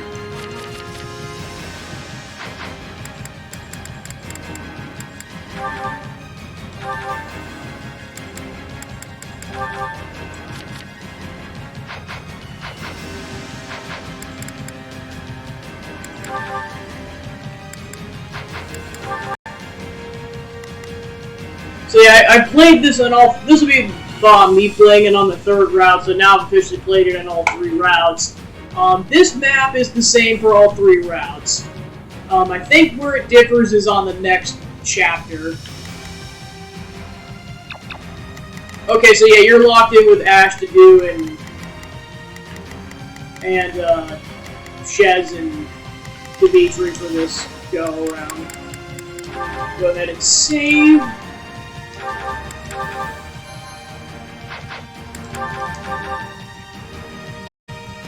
We'll put the bandits to rout. Follow me.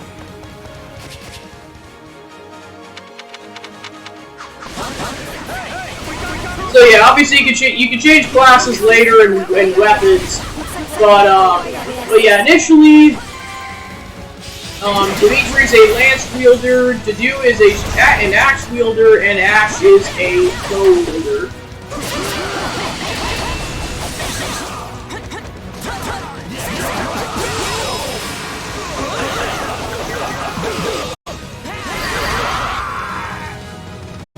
Well, that was something. Moving on. I made it. So this is what real life looks like.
Let's secure the interior.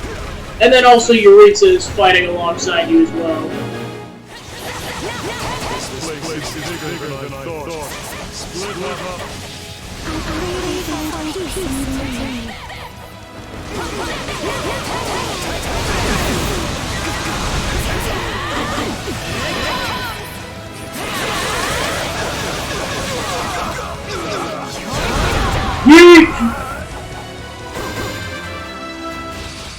Alright, then, as you can kind of tell based on the color of the soldiers that are your allies, it's based on whatever color house you pick. So basically it'll be red for Black Eagles, blue for Blue Lions, and yellow for Golden Eagles. A treasure chest. We'll need to find the key. I can get it open without one if you want. Not an exact pound of that skill, but... I was already nice all that chest. And now those intruders are all So yeah, each character will have like have a unique abilities. Ash's is that he can open chests without a key.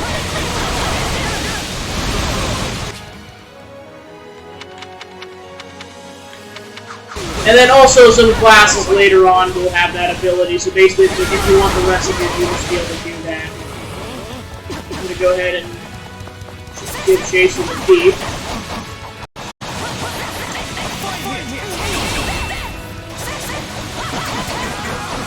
Yeah, I think based on the lore of the game, I think Violet is canonically like 20 or 21 at the beginning of the events of the game. Shez, I'm guessing it'll get revealed in time. It's just currently it's unknown.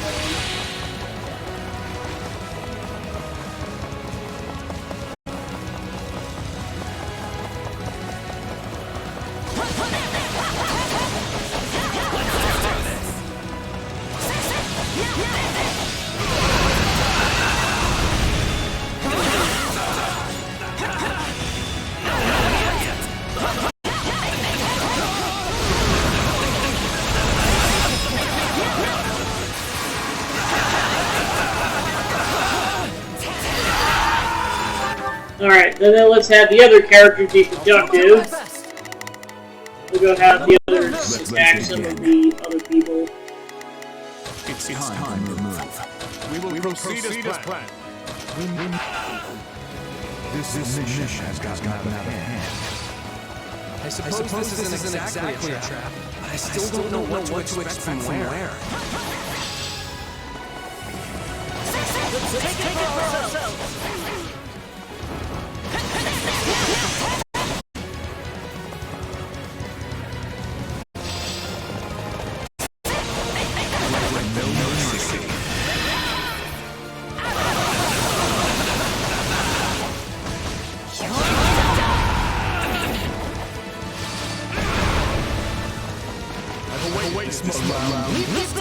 Alright, so I'll go ahead and switch over to Ash to kill this guy. Basically just telling you to open up pots to get helpful items. Crafting materials and health. Alright, good job, Ash.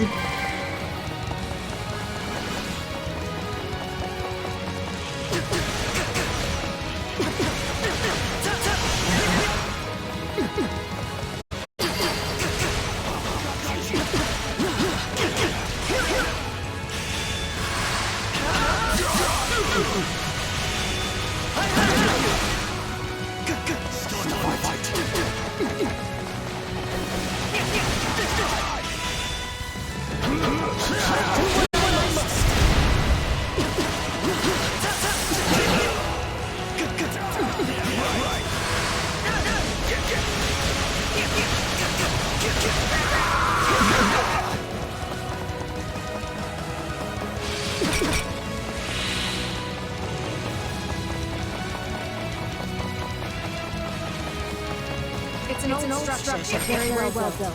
These ruffians are lucky to have such a perfect hideout.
Alright, let's get that crit. Okay, nice. There. We've taken control of the fortress. Now, let us look around. Search resist.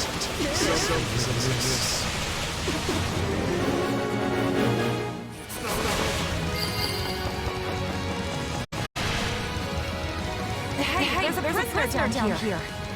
She looks like an academy student?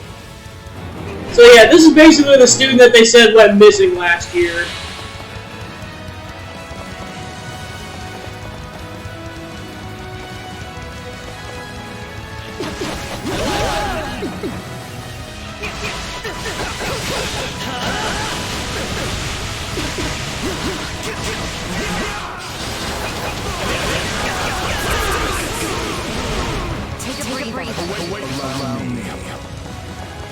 My turn.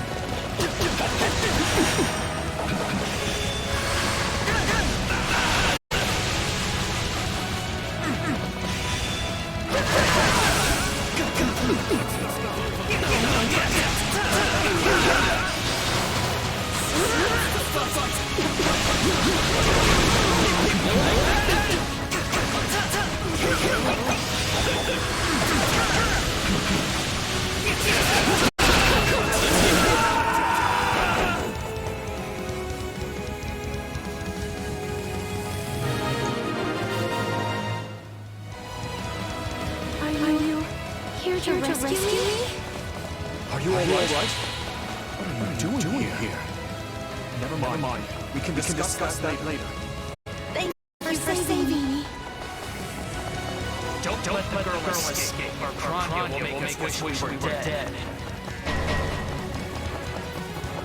It's not safe here. Alright, so then we gotta take out these mysterious soldiers, so I will go split up the workload accordingly. We will proceed as planned.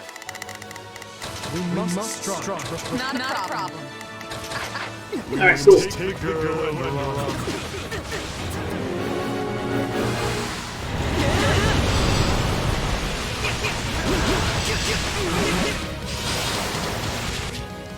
They're after the girl. Well, you should just point on that, so it's on us to keep it safe.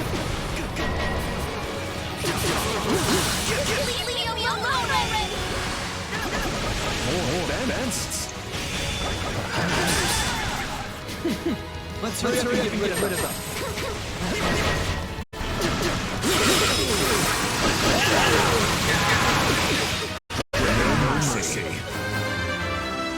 Now's our chance to give him the slip. More bandits that eluded us. Leave none alive. That should do it. Hurry. Sorry for slowing you down. The world is still a wobbly moment. Well, considering she's been held captive for like at least a half a year, I get it.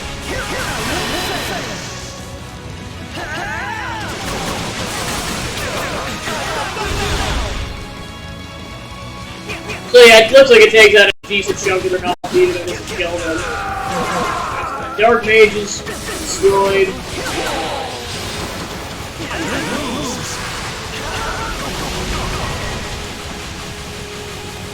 More coming.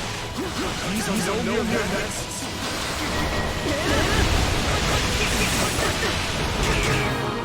Alright, the thief has been destroyed. Awesome. Good.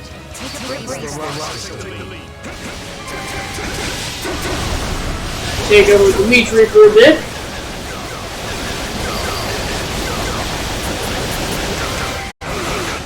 Wow.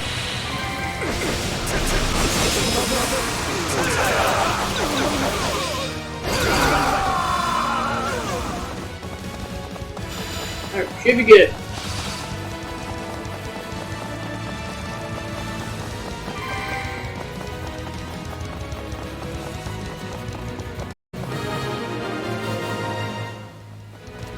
Okay. We should be safe here. I mean, I hope we are at least. All right. Who came in here and trashed my beautiful stronghold?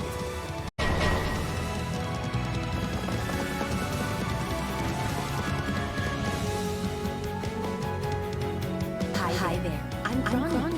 You can just call me The lady that's about to murder you. Or no, don't. It's her. Alright, let's go on an all-out offense against Grania. So basically, in the story bit, without explaining like how or why, basically Monica is canonically killed, and Grania basically impersonates as her during the story. So basically, this is also an alternate timeline where Monica survives. Which is why I was definitely initially a little suspicious that, like, was it actually Grania in disguise or was it Monica? But as soon as Grania showed up, it pretty much confirmed, no, this actually is Monica Von Ox. Release the creature we captured. And thus we're introduced to the main monster enemies in this game. The demonic beasts. Some sort of beast. Get ready, everyone. We have to take it down.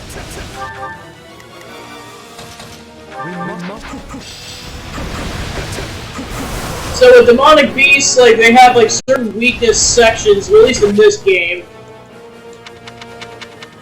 And their weapon weaknesses will be highlighted on it near its health bar. Basically, Dimitri got a section, Dedue's got a section, and Shez got a section. And so does Ash, of course. Alright, let's switch over to Dedue, wherever the heck Dedue is. Come on. Ash still down. There we go. Oh, thought I got poisoned.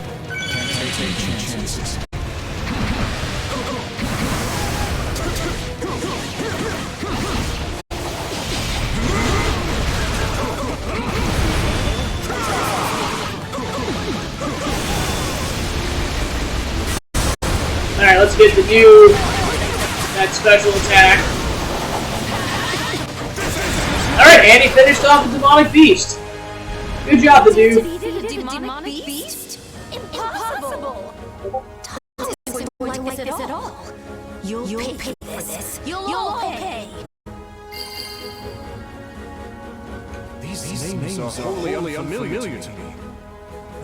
But at least we won the day. While Shez and Dedue were poisoned.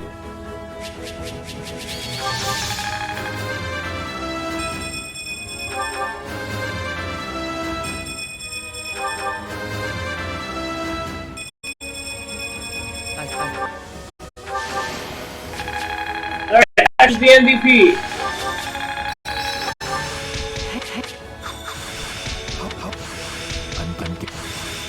This.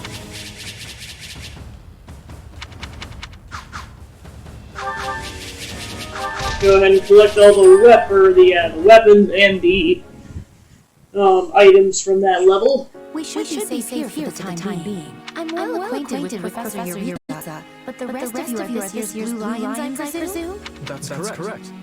But if I may, how did you come to be wearing your uniform? Also, how do you know Professor Eureka?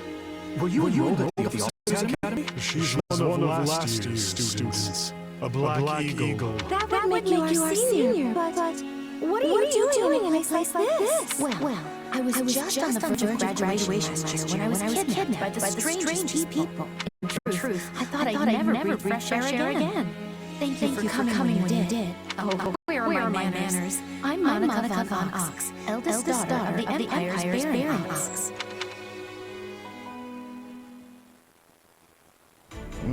Yes. I think I understand. This all began when the Knights lost sight of the bandits and you gave chase. After you entered a suspicious fortress and rescued a missing student. Well, there's nothing wrong with that. I'll be sure to smooth things over for you once we're back. Sounds good. But why are you even here, Eloise? Because the Knights sent for help after you left them behind. Did you expect anything different? Not that I'm trying to lay your feet. I know you were following Professor Eureka's lead. So I think everyone involved can head home knowing they did just well. For us, no. All swell that ends swell. Even Eureka's like, enough with the puns, Eloise!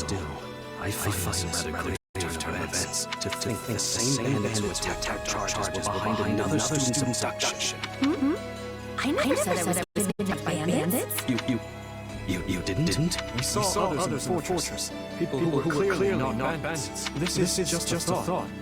What if they were the ones truly in charge, and the bandits mere pawns? There was one real piece of work. Kranya, I think, who managed to escape. I've seen all kinds of people as a mercenary, and she was definitely not your everyday bandit. You're on the right path. Perhaps I should just tell you kidnapped me, seeing as I already know. What?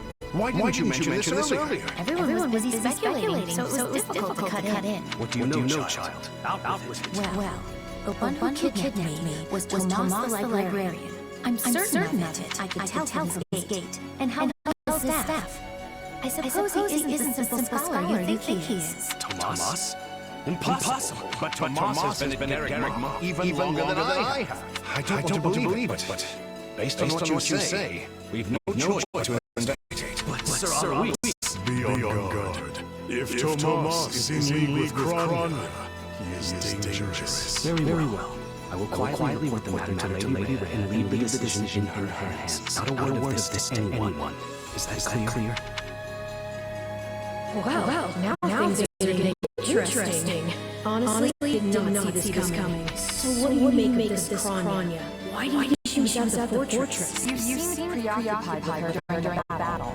She a friend of yours? Sadly, I wouldn't know. My memory is but a shadow. This is gone, vanished, lost. I remember meeting you. But before that, nothing at all. And yet, the moment I saw her, I was struck with the most inexplicable feeling. I couldn't tell you if it was revulsion or affection. It was simply pure emotion. And here I thought I had it tough. Are you worried about me? How adorable! Oh, but I do love that about you.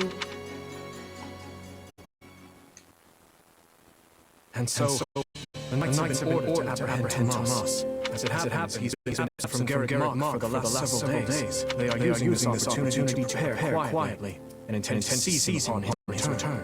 Hard to believe someone with the monastery was working against us.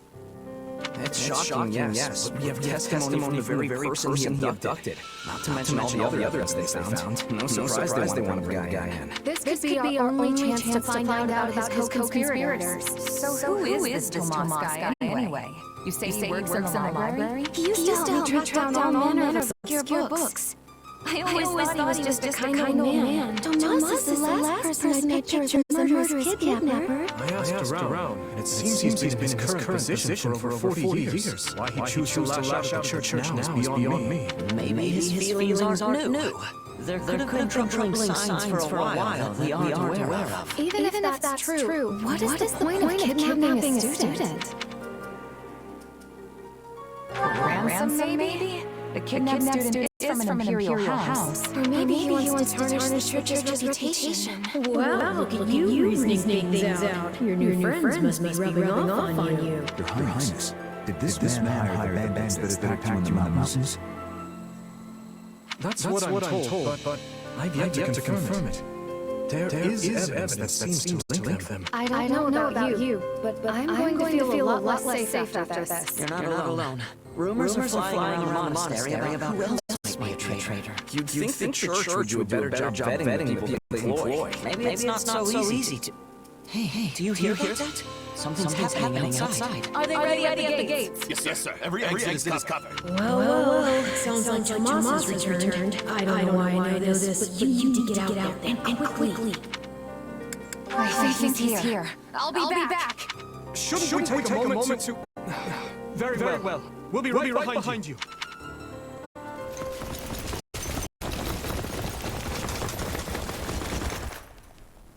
There he is!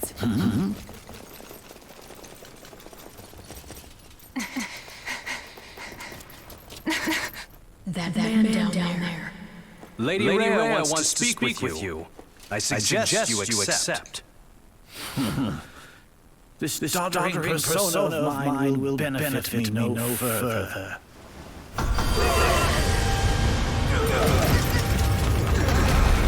What is this?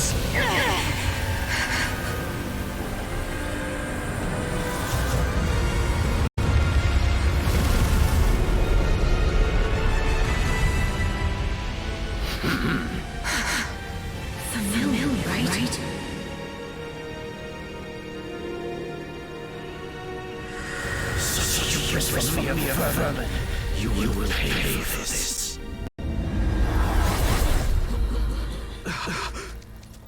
Find him! Right. What he did was just like...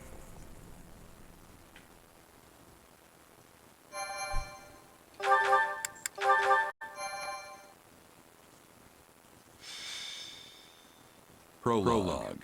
Crisis in Verdiad.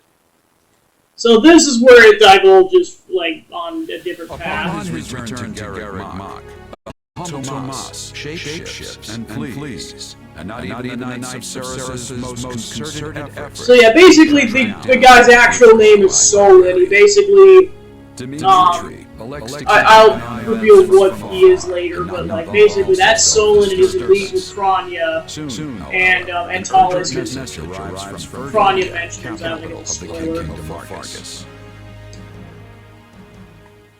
But yeah, they're in leagues with each other, and basically they can shapeshift. And so basically, but they have to take the form of somebody just to engage. So basically, there actually was a person named Tomas, but basically Solon killed him and basically became his doppelganger of sorts. Thanks to his shape-shifting ability, he slipped free of the nights and escaped. Shape-shifting. Yes, that's what I said. His powers are just like the ones you gave me. Are you in with him all? Where did these powers come from? If I am in with him, no one has informed me. All I have is you, my dear partner in destiny. Still, I saw what you saw. Clearly, we don't have a monopoly on shape-shifting. And now that everyone knows about Tomas, some of them must have connected the dots back to me. At least they've had the grace to keep to themselves. It's because they trust you. Hold on, someone's coming.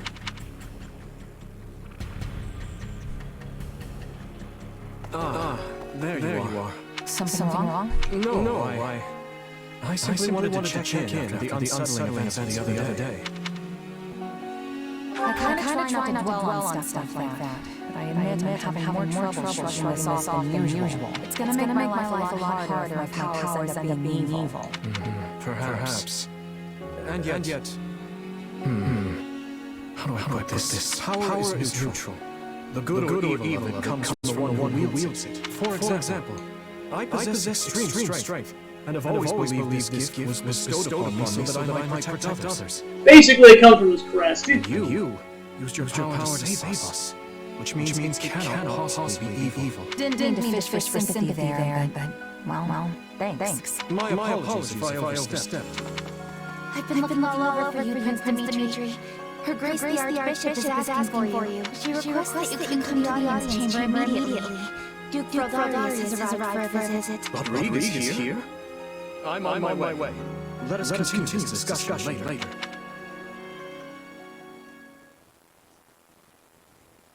Hold on. What did you say? I've only just heard the news, so I'm a bit hazy on the finer points. But it seems my uncle has seized control of the capital and declared war on House Rodarius. Oh my gosh!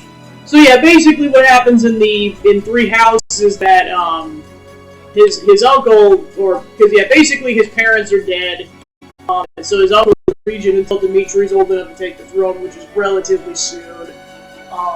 But yeah, basically he's killed, and then he's blamed as the perpetrator, and then the coup happens. But apparently his uncle's trying to take control here. All signs point him wants to stamp the line entirely. That's Felix's family, right? They're one of Oh, never mind. That's. Oh, never mind. That's Felix's uncle, not Dimitri's uncle. Scratch what I said. Okay, so yeah, his uncle, the regent, has declared war on House Rodarius. I'd wager it has to do with House Rodarius supporting my claim to the throne. The bigger question is why the Grand Duke chose to launch an offensive now of all times. Whatever the reason, he must have decided to act before His Highness's coronation could take place. My uncle claims House Rodarius is attempting to install me as their puppet. As such, he issued a written appeal to the Western Lords to help him rescue me from the Duke's foul clutches, as he puts it. In what cruel world would our noble house take the reins of a boy like you? Don't ask me. It's his pretext. So what exactly is going on in the capital? You said it's been seized. Oh dear. I do hope nobody there has been met with foul play. He's in no position to engage such a move until I've been removed from the situation. I say the Regent should be dealt with. I haven't heard one good thing about his leadership. I've no intention of becoming a pawn in this game. All the same, I must return to Fargus at once. Did you? You will accompany me. As you wish, Your Highness. Felix, I'm sure your father will talk to you soon. For now, just wait for Rodrigue to weigh in. Ash? Sorry. It's just that Renato used to be in the Grand Duke's service. So, he is a man of compassion. It's not out of the question he'll be swayed to my uncle's side. Truth be told, we're not sure where anyone's allegiances lie at this point. So let's not hasten to conclusions, any of us. We must all keep level heads.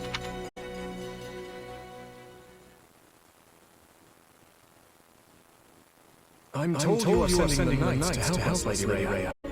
I do not wish to sound ungrateful, but are you sure you want to do that? The Church of Seros cannot overlook this grievance. regrettably, many of our knights were dispatched elsewhere several days ago on another matter. However, while we may lack numbers, we have put together a unit of considerable skill. It will be captained by someone near and dear to you, in fact. Someone well suited to a mission within the kingdom. Someone near to... of course. That is encouraging. Since very inception, we have watched over the kingdom of Fargus as one would their own child. When its peace is threatened, the Church has no choice to act. I have not forgotten your outpouring of aid after my father's passing 4 years ago. And I swear to repay that kindness in full. One other thing. A suggestion, if you will, from the Church.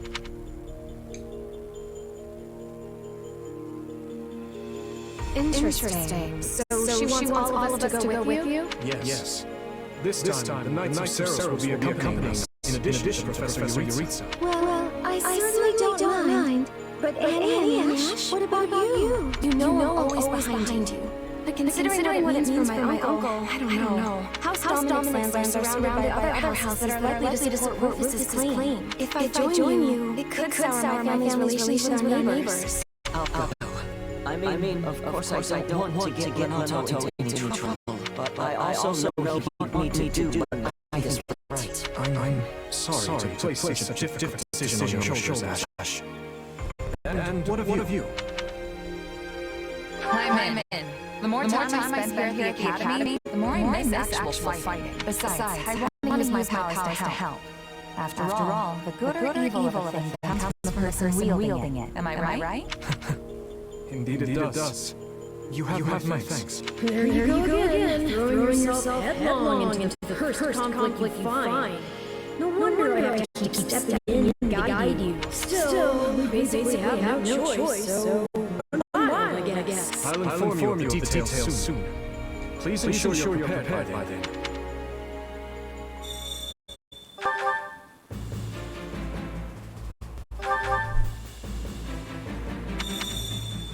Basically, Annette doesn't join you, but everyone else will.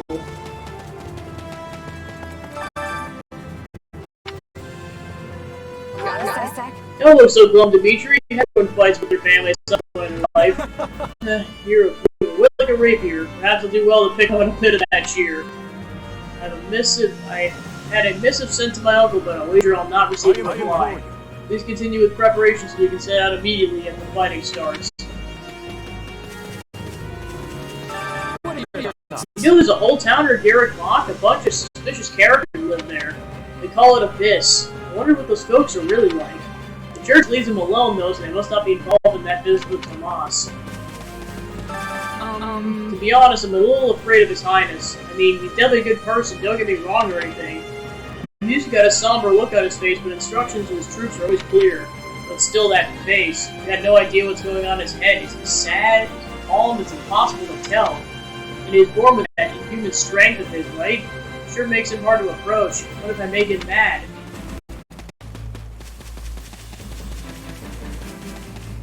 Hey, you. She isn't here? No, I thought for sure she'd show up for fighting the king. I thought her Catherine, of course. She's a swordsman who wields one of the hero's relics. She's the most powerful of all the knights, and I thought this would be a chance to go head-to-head with her to see who can carry the most enemies. But hey, if she's not here, she's not here. So the beat her goes twice as hard. What's going on? There are rumors floating around regarding the Grand Duke of Ita. Perhaps you've heard of them? People claim he had the previous king assassinated and he was involved in the tragedy of Dusker. While most rumors are not the wind, something about these seems strangely credible. There have been long whisperings about discord between the Grand Duke and the late king, not to mention the man's relationship with His Highness. So yeah, basically, Dimitri's father and Felix's father were like basically brothers in arms and like best friends and everything. I had a business meeting coming up in Ferdiad that's been cancelled. It's hardly the time for that now. I'm sure you remember the king went to meet with the leaders of Dusker, yes? Well, they were beset by attackers from Dusker on the way there. All were killed. Only the young prince made it. Someone marshaled an army and sent soldiers to raise Dusker immediately. In the meantime, Ferdiad is all chaos without a king. Dusker really made a mistake here. They're going to be punished for the actions of a few extremists. Still, considering what they did, maybe they deserve it. I suppose that means they can no longer trade with Dusker. Shame. They'll be mine here in Gwynenheimer. And their blacksmiths are exceptional. No matter what, don't do anything until I return.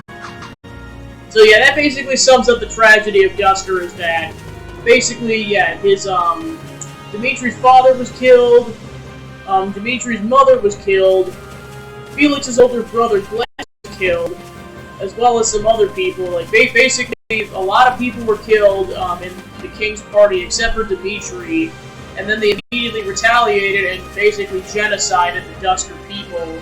The dude was, I don't know if he was, no, he was not the only survivor, because there's a paralogue in Three Houses of the Dusker people. But he was only one of the few survivors, and yeah, his mother and sister were killed in the genocide. And then Dimitri's the one who saved the dude from getting killed in the genocides, which is why they're so close.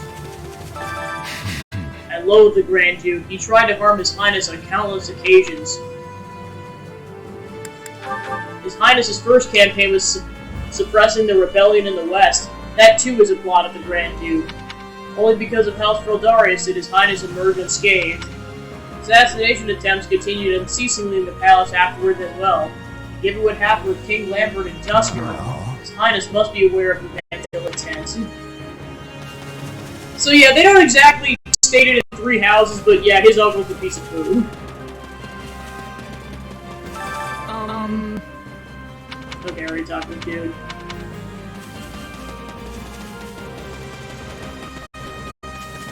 Indeed. That knight can't be Gustav, can he? He claims to be True, he claims his name to be Gilbert, and yet, never would have believed that the man would abandon his country and return at this late hour. So yeah, this is Annette's father. This way. I'm Gilbert, charged with commanding the Knights of Saros in the coming battle. Should the need arise, I hope you'll rely on me. I will not permit any harm to come to the students of the Officers Academy. The fact that you're specifically dispatched here must mean you have some connection to the kingdom, or maybe even the royal captain? Indeed, but only slightly more than the other knights. However, that does not mean everyone of the bloodlines will be joining us. Let's see. Yeah, I guess Annette must have had reasons for not coming along, huh? I suppose so, yes.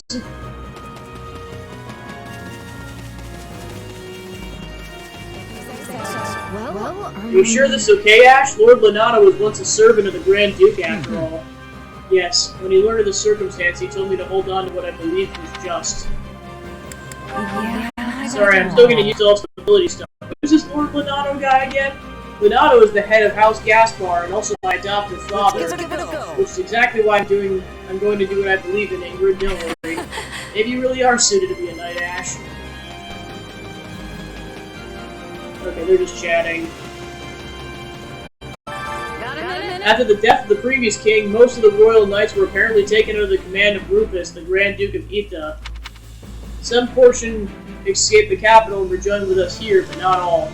There are evidently some still in Ferdiad who are resisting, and I want nothing more than to help them. Well, of course, because Dimitri wasn't of age, he really couldn't do anything until now. Oh, that's right. Now that I think about it, I hear something when we're leaving Garrick Mock. Evidently, Prince Yuritsa set up for the Imperial capital along with the Black Eagles, and if I'm not mistaken, most of the Knights of Saros had some kind of business which kept them from joining some other mission. I'm certain it's not I'm certain it's not Academy related, but I wonder what Andy is doing.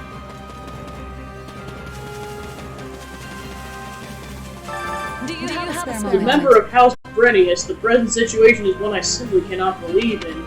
To begin with, His Highness Demetrius' succession to the throne was duly agreed upon and acknowledged by the Archbishop herself. After the death of His Majesty, my house and the other lords made preparation for that intent. If the Grand Duke would now attempt to overthrow that agreement, I won't let it stand. Nice day. So yeah, this is Felix's father, Rodrigue. Well now, are you the student at the Officers Academy? I am Rodrigue Achille Freldarius, the very man at the center of the maelstrom we find ourselves in. You have my apologies for getting you involved in the recent discord. So basically... He must be Felix's dad. Indeed, I hear you've been quite the boon to my son. Military strength will be essential if you are to take the royal capital, so I would ask your aid in the matter if at all possible. Rufus has always been a sharp one, I tell you what. No one could match him when it came to political acumen. But when everyone recognized talent, he had no crest. For a while, everyone recognized his talents, he had no crest. So the throne ended up going to his younger brother, Lambert. Okay, so I see why now. Lambert was the polar opposite of his brother in nature and temperament, though he possessed a natural genius in the matter of tactics. Can't help but wonder what would have been the pair of them could have worked together to govern the kingdom. Got a second? Hey, cheer up, Felix. Your dad's getting worried. I know how unpleasant it feels to have people make weird claims about your family. Don't act as if you have it all figured out. That sort of thing would never bother me. You sure? Really? Because I think most people would take issue with their family getting pinned with a crime they hadn't actually committed. Ridiculous as it might sound, that's what politics is all about these days. There'd be no end to the anger if you get frustrated at every slight to your family name. Still, you can hardly blame me if a certain someone's indecision is getting on my nerves. Look, if you're that concerned about His Highness, you should just say something to him. Why should the job of cheering him up fall to me? Alright, I better get some rest before the fighting kicks off.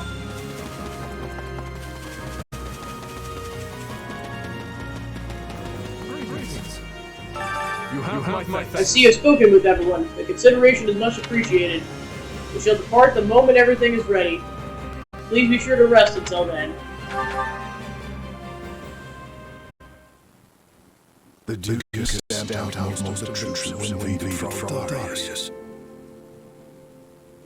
As things stand, the clash on royal soil and eventually within the capital is inevitable. As you are the only blood kin I have, my lord, I pray we might find a way to resolve this conflict peacefully. What rubbish. He's in conciliation, but I know what I did.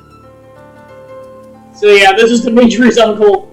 Wow. I mean, he looks like Lambert, just, yeah. Should take better care. Yeah, I kind of had a feeling. So basically, Cornelia was the one who overthrew the government and got Dimitri killed, so I kind of knew she was involved with this. Basically, long story short, Cornelia, well, the actual Cornelia,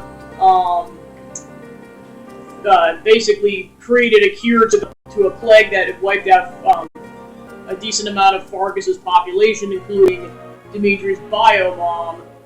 His other mother is actually Edelgard's mother, so technically they're siblings through marriage. That's kind of a whole thing that's brought up. It's probably get brought up in the game too, but like that's kind of the whole backstory of those two characters. But yeah, basically at some point, so basically, long story short, Cornelia's in leagues with Kranya, Talis, and Solon. We just don't know who her other counterpart is. We just know that at some point Cornelia was killed and replaced with some kind of an imposter. We just don't know who that imposter is. He's not expecting a reply. The creature means to slay me. Your fear, Prince Dimitri, runs deeper than I thought. You should have a chance 4 years ago in Dusker, or 2 years ago during the suppression of the rebellion. So yeah, this basically confirms that Rufus may have been influenced, but he wanted his entire brother's family dead. Jeez. That's twice he failed to kill him. I've learned my lesson.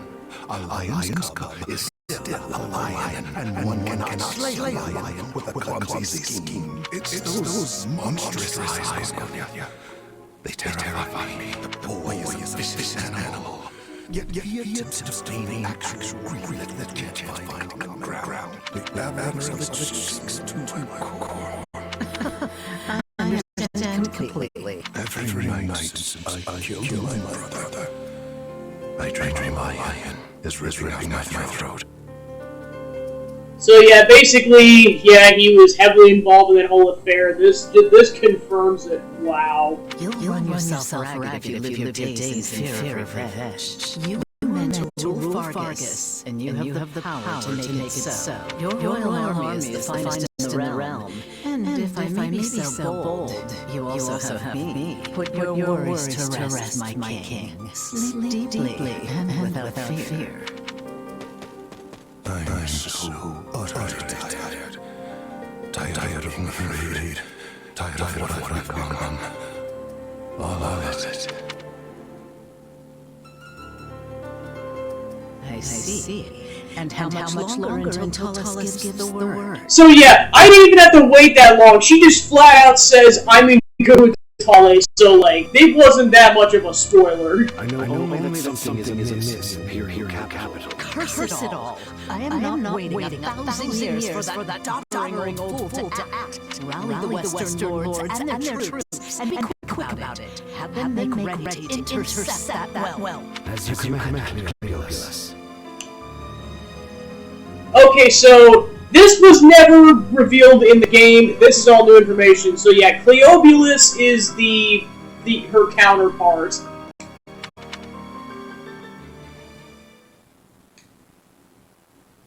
According to our scout, I don't know if we're gonna find out what Cleobulus looks like, but we know that that's the person imposter her posing around as Cornelia.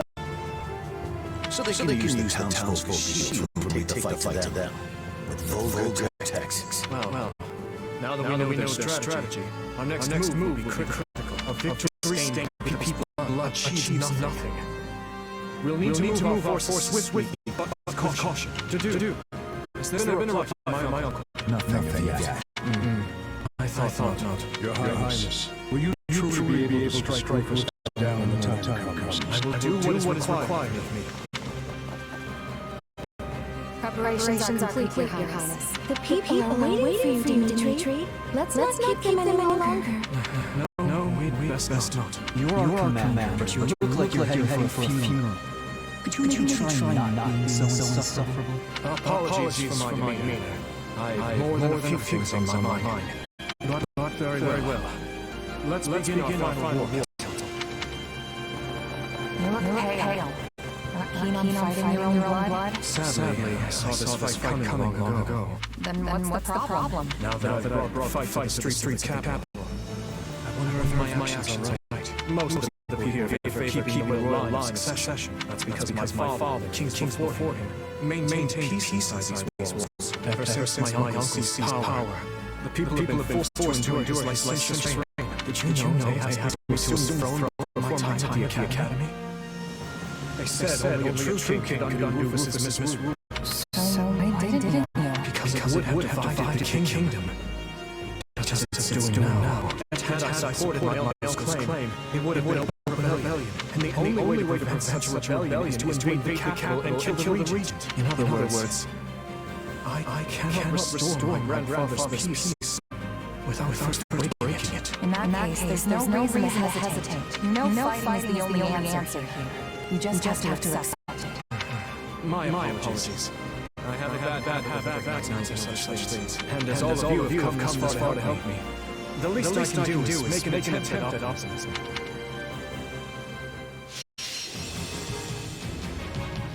Defeat Rufus. Alright.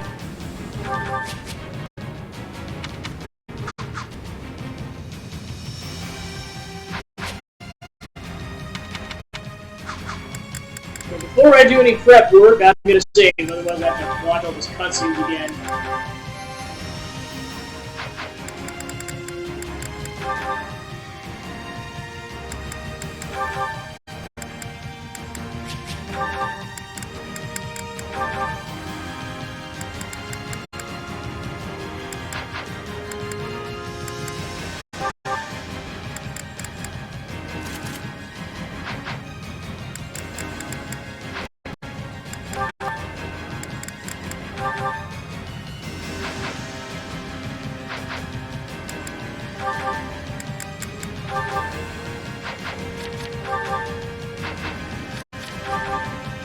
So it looks like Shez, because like you kind of get to know what each character's like magical prowess is, because like there's like fire spells, there's ice spells, there's wind spells, there's thunder spells, there's light spells and dark spells. It looks like ice spells are what Shez excels at.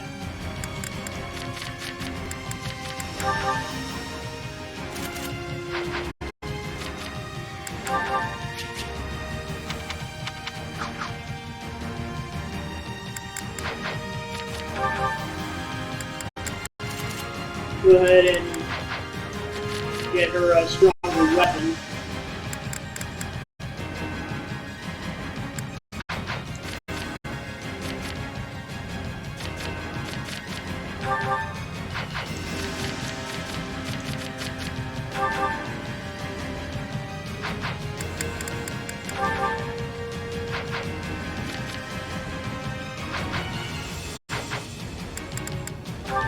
Alright, so let's figure out who, because yeah, we have to take Shez.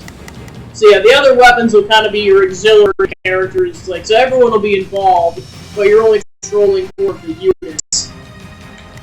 So I think, yeah, for sure Dimitri, I'll change Ash to be Mercedes, because having a healer in the party is only a good idea. And then for you, swap out for Felix. Cook them all down.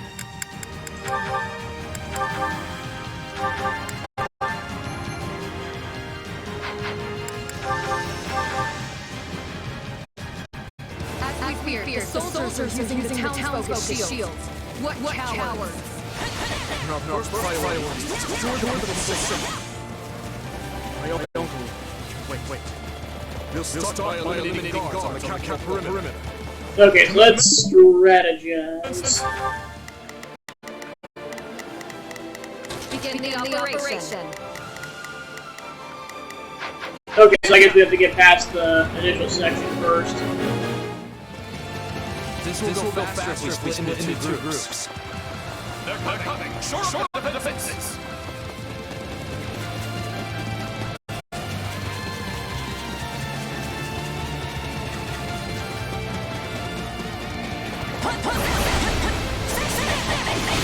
Yeah, it looks like Rodrigue's helping out too.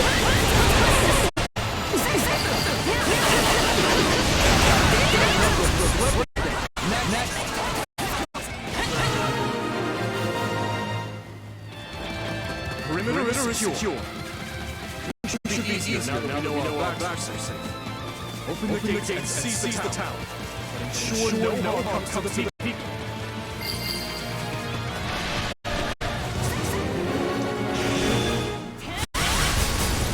We should divide and conquer. We should probably open them up so we can reinforce them. A fine idea. And if things go awry, we might need another way out.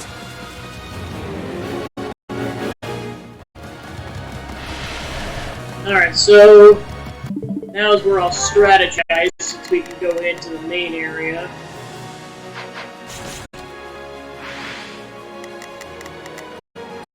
Do what I can.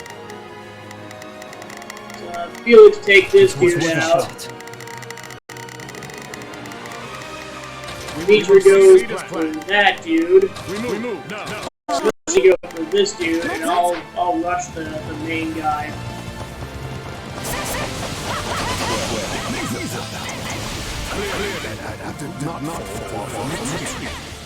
To think they would involve innocent people. We must end this battle as soon as we can. Start the attack.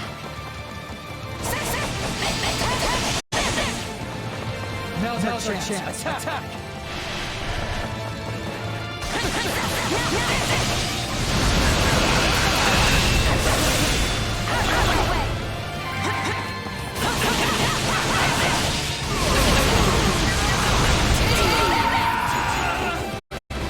This is really the best the officers can offer.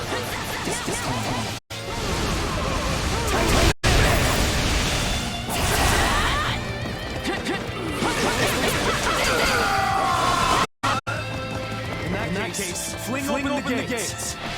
Sorry, Your Highness. Stole your thunder.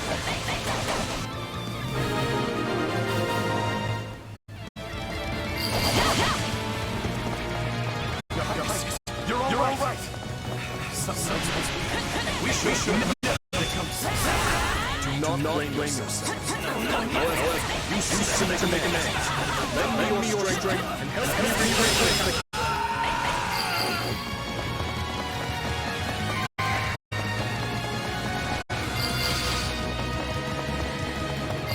Alright, I gotta figure out where I'm going. Yeah, that's blocked off. Allow me. Not a problem.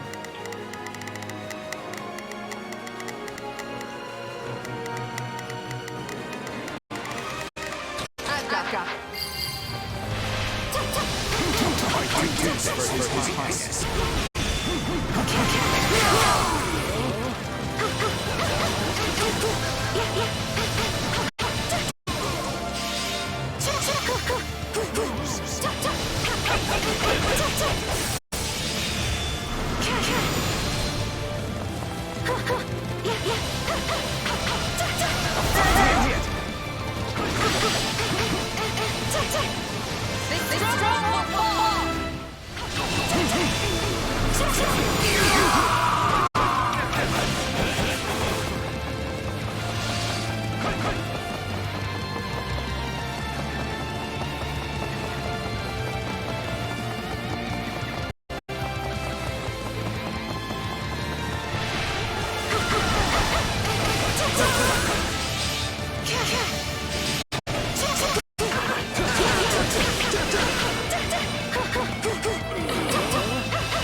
Forgive me, my lord. I see our enemy is somewhat confident. Deal with this Viscount Climate. Worry not, Cornelia. We will save Prince Dimitri from that vile tier.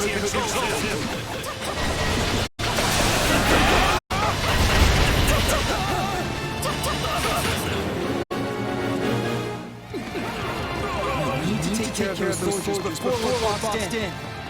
I suggest we again combine our soldiers to deal with the multiple threats.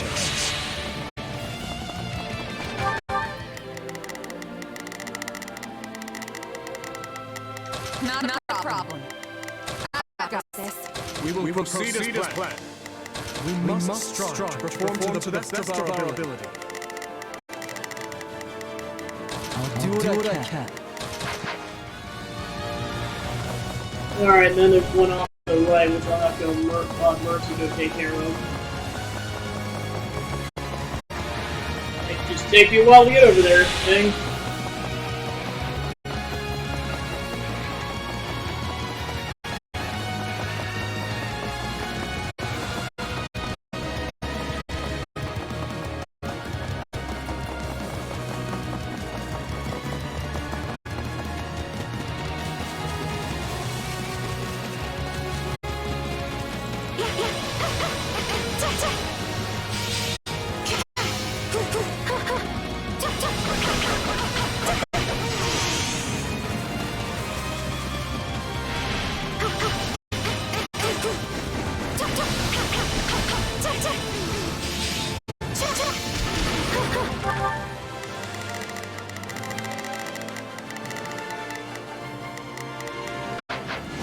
Take a breather.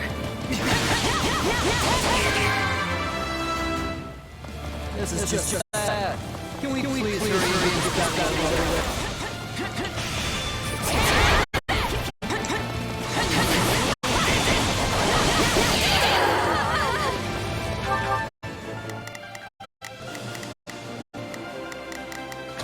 Alright, Felix, go help out Mercy.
You must say reason.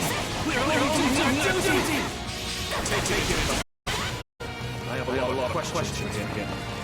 At once, Your Highness.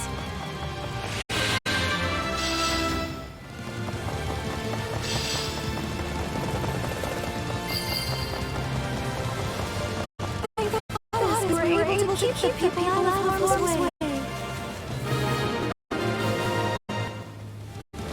The town should be safe for the time being.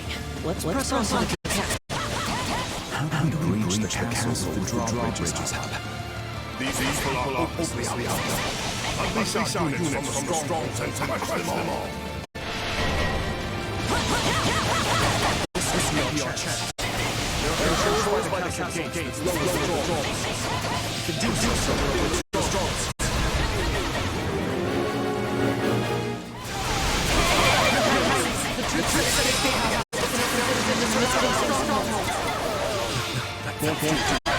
We must take them at once and ensure the town is safe for good.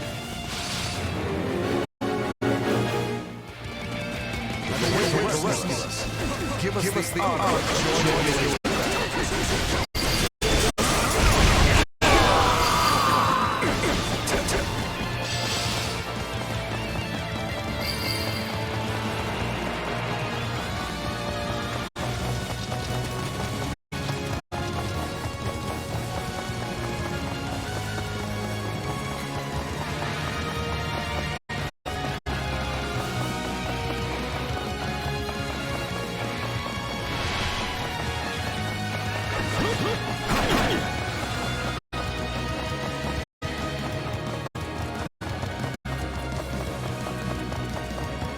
Gonna try to see if I can get that feat to the key before he runs off.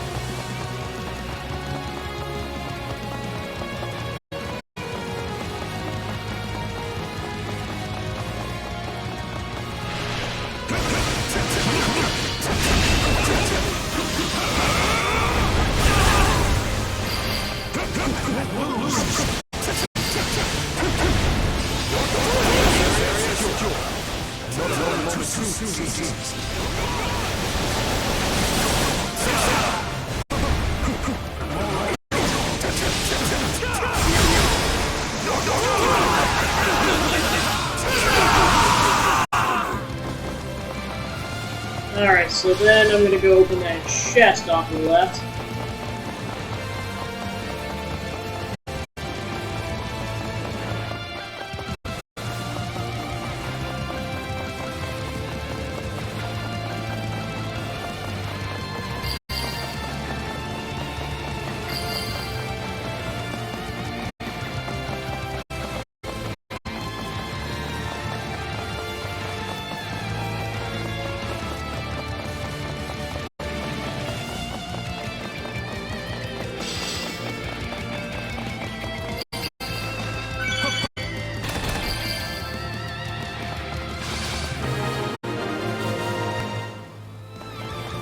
That's the last of the strongholds.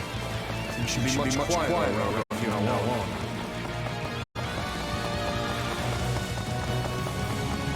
Take a breather. Here you go. Stand down.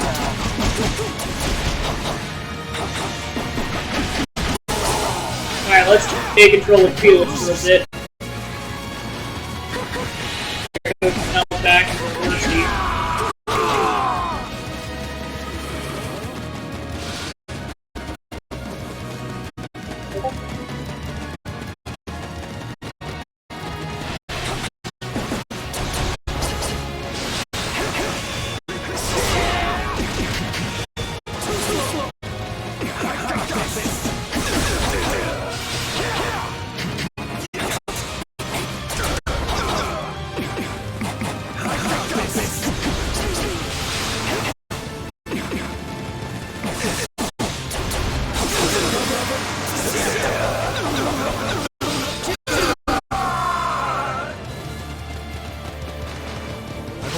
My turn. I shall take the lead. Allow me. My turn. No regrets.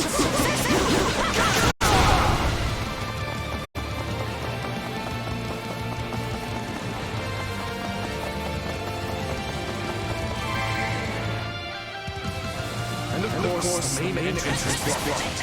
We need to find another way in.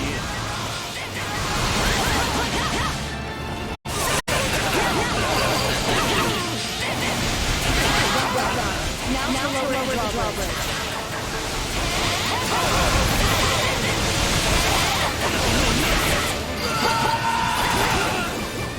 Let's get that bridge down. Where are the controls? Alright, that drawbridge is lowered, so time to go get the western drawbridge. We'll be able to attack the enemy from both sides. Underestimated the royal well. Time for someone to put him in his place. Oh gosh.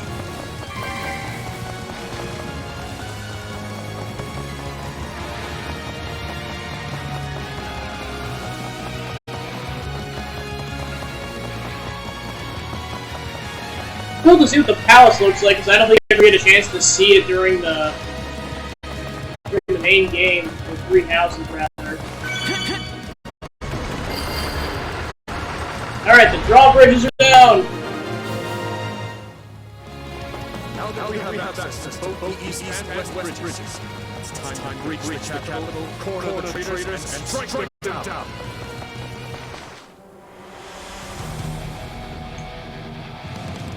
Cornelia This is your lucky day. I've decided that you deserve my personal attention.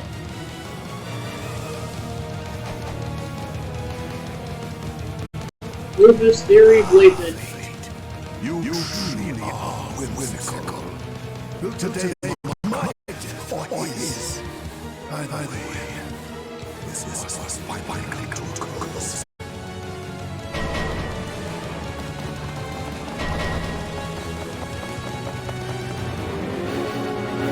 Alright.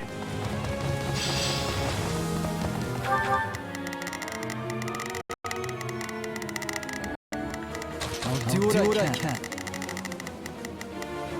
It's worth a shot.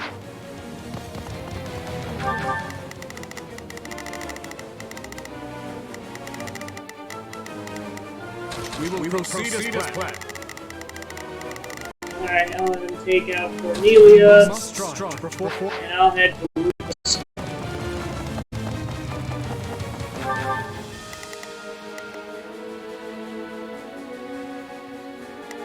Okay, so I have to take the left drawbridge in order to get over there.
Time to go advance and take down Rufus once and for all. Oh, why the long faces? Does our hospitality displease you so?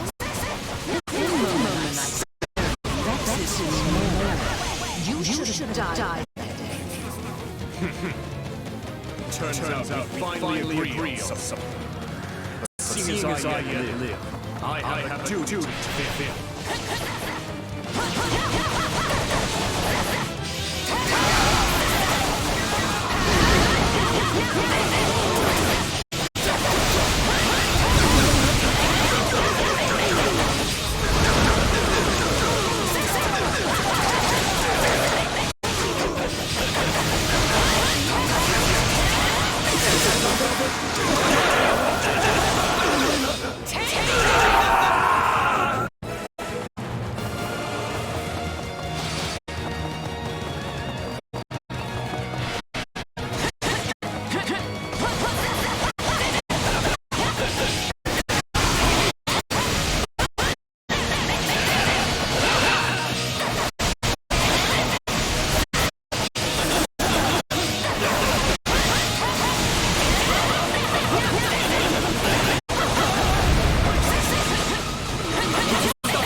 So many deluded fools in one place.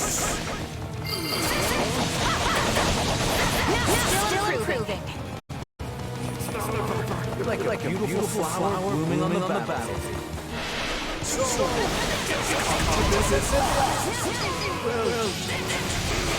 If you want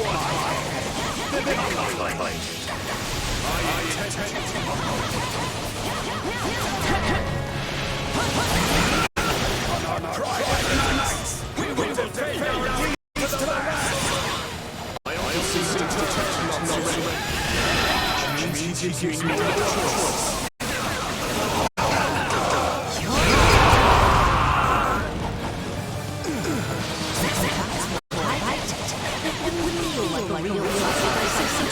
You live right out of the gate. Don't let up. We can break her. Alright, Rufus is down. What are you waiting for, monster? Kill me.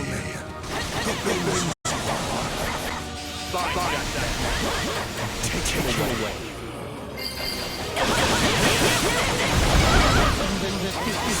None of this would be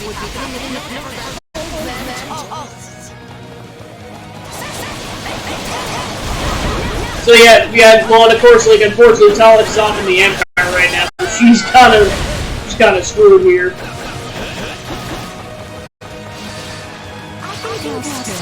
Alright, Cornelia's almost done.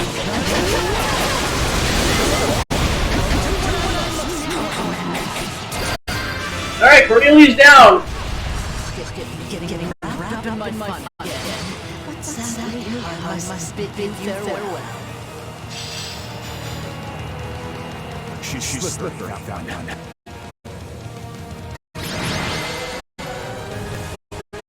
It looks like she just went off. We are moving Rufus to a cell and preparing him for questioning.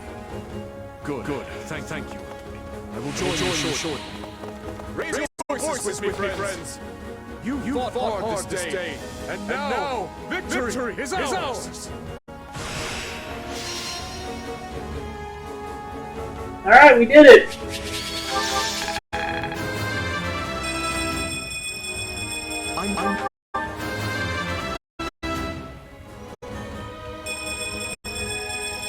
That's strong. We'll see about that.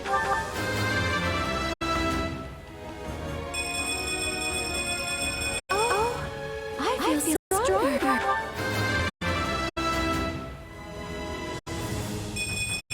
Gotta remember how this feels.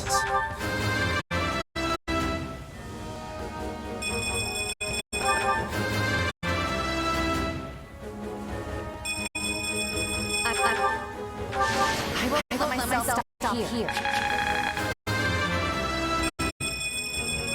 Got.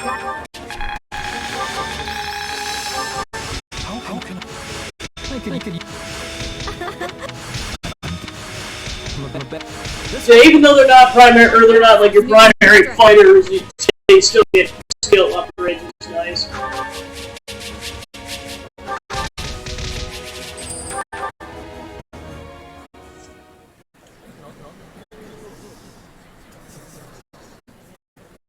Something you feel like saying?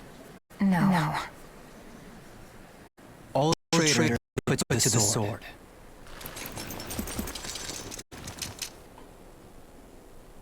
It is his duty as king. Final words. None for you. But tell me something, boy. Does it trouble you to see your own king? What a surprise. I did not think capable of sympathy, crazy monster that you are. Yes. But either way, I do what I must.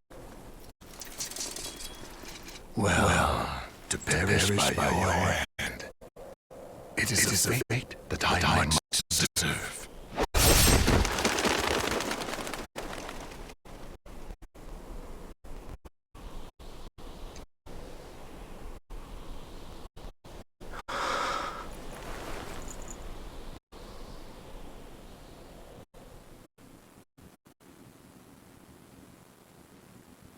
Which leaves the Lords Elidor, Mayhews, and Clyde. We believe that they, as well as many powerful Western Lords, were accomplices in the assassination of the late king. Along with the Grand Duke, they seem to have received large sums of money and supplies from the Imperial nobility. So yeah, this is Sylvain's father. Thinking this to be recompense for the assassination of Duscar, we investigated the link further. In 1171, the main Cornelia arranged for a certain powerful Imperial family to come to the kingdom. That's the year when my step-uncle, Lord Arundel, brought Edelgard here in exile. Correct. We think Lord Arundel and his followers were behind that. They have deep ties to the Imperial household. As I suspected. You're a clever man, Margaret Gautier. Well done. Thank you, Your Highness. If we continue bringing information out at this pace, we'll soon have another clear picture of what transpired. My uncle's attendants must also confess to the slaughter of Duscar. But now that things have come this far, we can't expect the Western Lords to stay silent. We need a way to keep them far from power. Oh, there are always ways, provided you're willing to keep all your options open. Yes, I suppose so. Let us speak more of this later. For now, spread word of what we found to every palace and homeland. That should keep the Lord in check. Is that why, Your Highness? If we announce that Rufus was involved in the tragedy of Duscar, I will not feed my people half-truths. They deserve to know. I've always admired that cat, Your Highness. Yes, news for sure create a degree of unrest in the kingdom. So you suggest we bury the truth? Should it somehow come to light? The people's faith in me will be forever shaken if the kingdom is ever to part ways with our bloody past. This is the path we must walk. fine words, though I doubt they'll appease the people of Duscar, nor the rest of Fargus, many of whom will not be so quick to forgive. We thought you might say as much, which is why His Highness and I have devised a solution. I will resign the title and pass it to my heir. Spare me, Rodrigo. One person with wild ideas is already one too many. It's not one Matthias. Someone must bear responsibility for what happened in Duscar. He will naturally point the finger at His Highness, and we need him unsullied if he is to lead.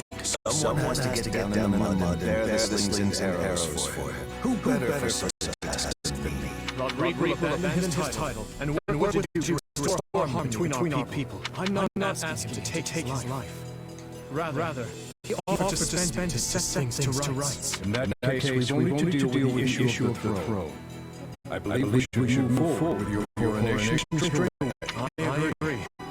My time at the Office Academy was a valuable experience. But I belong here now. Obviously, Felix won't be able to return either. Have him come to me later, so I can deliver the news and an apology. I've already had a word and told him must be done. No need to. Okay, so basically at this point he's already duped Darius. Yes, I have. As for you, Gustav, you'll also be staying here in the kingdom. But I abandoned my homeland. There can be no place for us. I will make a place for need your help. Lady Rhea will understand. It would be my great... Send word to church and the Lords. Count Galatea will be in charge of contacting the South. Now, there's another topic I'd like to discuss. I wish to reorganize my army. Since I have you all assembled, I'd like to hear your suggestions. You're still working, Dimitri? Have you even slept since the battle? Never mind that. There's a favor I need to ask of you. It won't happen right away. But I'm considering the formation of a new private army. I need someone to captain them, and I was hoping it might be you.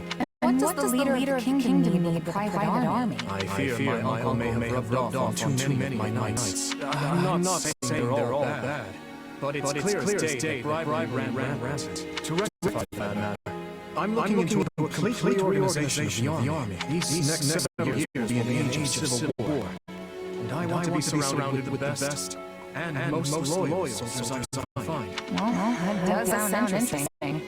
Still, I'm just a regular old grunt. Why put me in charge? Because this will be an army of commoners, not knights and nobles. A mercenary like you is far more likely to earn their trust than some nobles who's never known a day of hardship. Please, allow me to be clear. This is not an order. If you'd rather return to the academy, you're free to do so. Are you kidding? I'm in. Thank you, Dimitri. Having put down Rufus' revolt and ended his uncle's life, Dimitri draws closer to the truth regarding the tragedy of Dusker, and also begins the process of ascending the throne. All the while, the Adrestian Empire deals with a fierce power struggle in its capital, Enbar, while the Leicester Alliance finds themselves pitted against an invading Horde.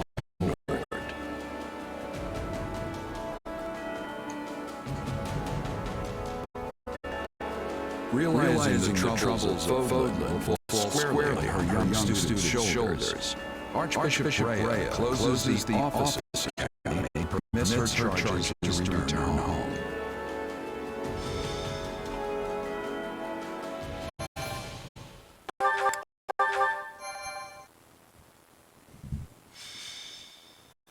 Azure Gleam to war. It is the end of 1181. 2 years have passed since the Officers' Academy closed its doors. After ascending the throne, Dimitri labors to bring peace to the whole kingdom of Fargus. With Edelgard ruling as the Emperor of Adrestia and Claude leading the Leicester Alliance, the three erstwhile schoolmates strike out as the next generation of leaders. A new era is dawning in Fodlan, and much teeters at the brink of great change. The first tremors of a major upheaval rock the land as Edelgard declares war on the Central Church.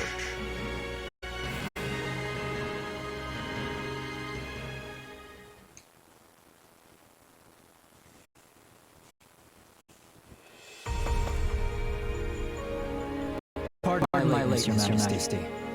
So yeah, I guess that explains why he looks so formal, because he's now due from Darius. You needn't worry, Felix. I know your duties are many. Though I'm afraid we could not wait for to begin the discussion. This is about the Empire's declaration of war against the Central Church, yes? Indeed. As you're aware, we have already begun accepting refugees from Garrett Mock. But a few days ago, I received a confidential request from Seth, asking us to protect the higher-ranking members of the church, including Lady herself. Of course, we don't mean this eventuality where Garrett Mock fall. As it stands, we find ourselves quite literally stuck between the Empire and the church.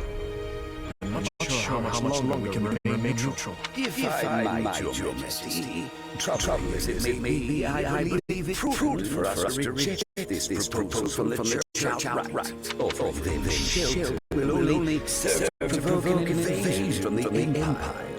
This matter of the Southern Church concerns me as well. But I believe we have more important matters to be fussing over at the moment. Your counsel is much appreciated by Count Elidor, but I assure you, Things are not as cut and dry as you make them out to be. The mandate granted to the King of Fargus and all the lords who serve under him is given legitimacy only by the grace of the Church. Are we to renounce the very heart of this kingdom simply because we shudder at the thought of invasion? War will always come at one point or another. And some degree of suffering is purely inevitable.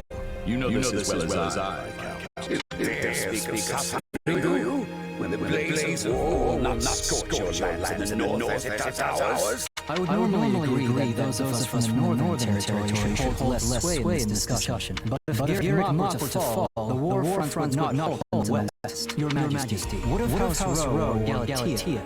Or the others? Not a word from Count Row as it stands. But I did receive a missive from Count Galatea. It read, "My people are not fools enough to rejoice in the surrender of their territories to invaders. There is no morality turning our backs on the institution at the very foundation of our lives. We must support the Church as they have supported us." Your Majesty, we owe a great debt to the Church for their role in quelling the uprising 2 years ago. It's just so weird to see him with 2 eyes, because, yeah, basically most times can't be, but at some point he loses an eye in an eye patch, so it's so weird. Like, I know, like, in one round he has both his eyes, but, like, it's so weird.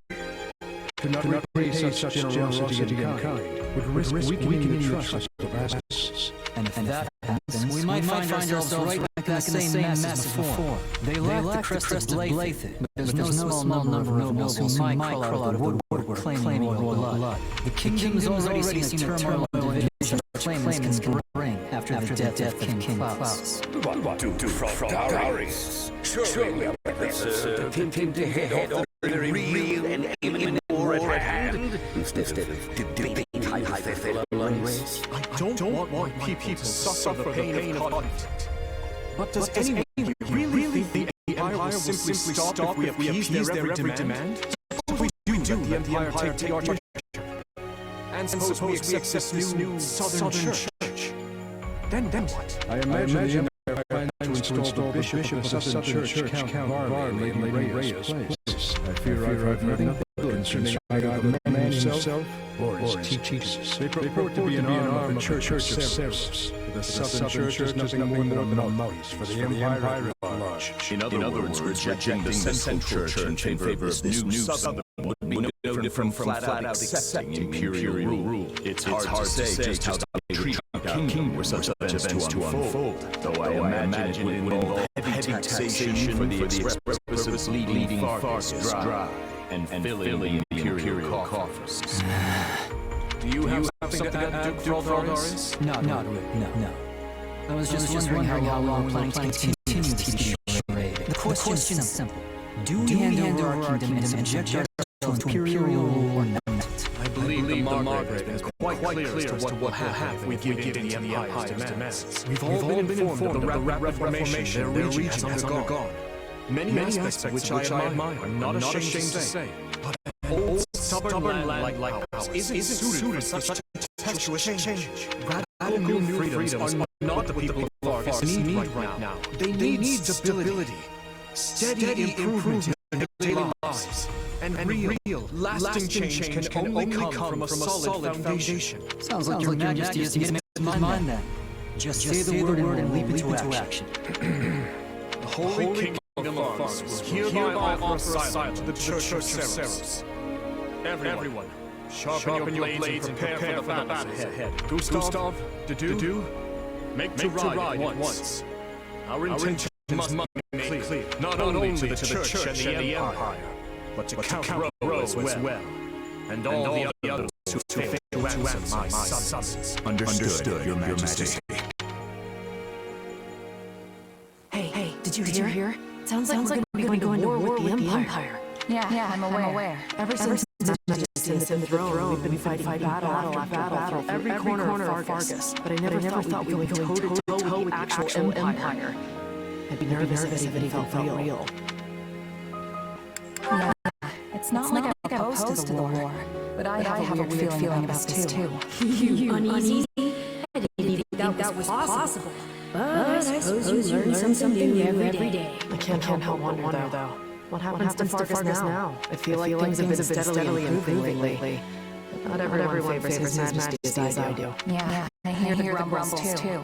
But there's not a ruler in the world who doesn't have their fair share of critics, right? All I know is we wouldn't be where we are now if not for him. I mean, look at me. Saddled with some mysterious power we don't know anything about. And he still chose to put his faith in me. It's only right I return the favor of kind. Oh, and speak of the devil. Am I interrupting something? No, of course not. Please, allow me to take my leave. Your Majesty, Commander. Oh, you heard all that, huh? More or less. I apologize for the interruption, but there's urgent matter. Anything I can do to help? There is. As you know, we've offered silence to the Church in their efforts to leave the Empire. As such, we are to escort the Archbishop herself to the royal capital at once. I expect heavy pursuit from the Imperial forces. So I am assembling a team of those I trust most to assist in the mission. Of course, I'll be leading my own regiment into battle. But I was wondering if you'd be willing to accompany me. Is that it? I'd be glad to. How are things looking at Garrick while we're on the subject? Neither the Knights of Ceros nor the monastery ramps are capable of holding off the Empire's massive military might. I dare say we have precious little time to waste. Prepare to deploy at once.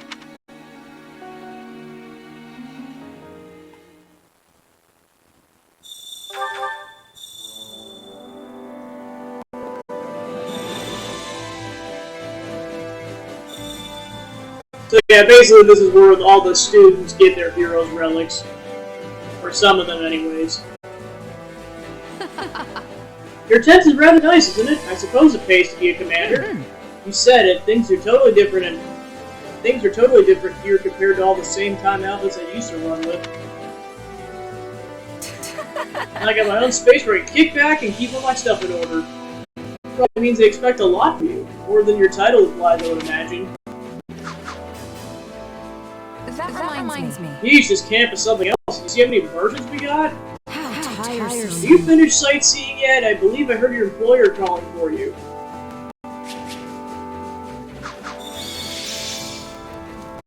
Rodrigue is now playable, and Annette's back.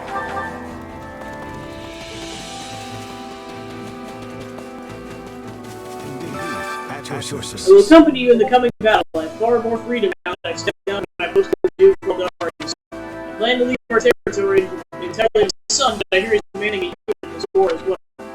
My wife and brother are temporarily in charge of Eldarius. So of course I told Felix I'll return from time to time to check on things.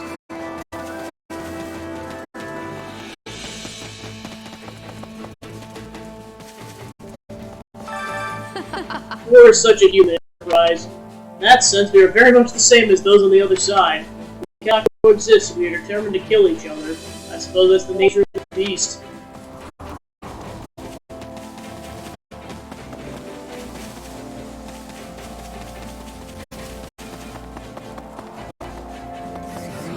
Not good. So, we're meeting up at the Valley of Torment, huh? Oh gosh, that's where we're headed, jeez. Oh, must we? Come on, Sylvain, complaining about it won't do us any good. Aw, Ash, you look so good. I love the designs of these games. They mention them in the trailers. Excuse my gosh over these characters. I'm gonna guess you've never been to AOL? That's the only way you could say that with a straight face. Let's see. You know, I don't think I've ever been there either. What's it like? The one thing, you can't take a step without running into lava or scorching hot steam vents. The whole valley is as hot as the sun. You'd probably faint from merely standing around. Well, there's nowhere else we can meet them. We'll just have to brace ourselves. What is it? Hey, Commander, are we really doing this? If we take in the church, we'll have an honest-to-goodness war on our hands. If you want to leave, now's your chance. I won't stop you, and neither will Dimitri. Aw, come on, don't be like that. We fought together for 2 years now. I never abandoned you or the kingdom. Here's Mercy. Directory of information on each region within the Holy Kingdom of Corvus. As a case of confidential information, it can be viewed and checked out. Okay, so basically, the king's home domain. The region is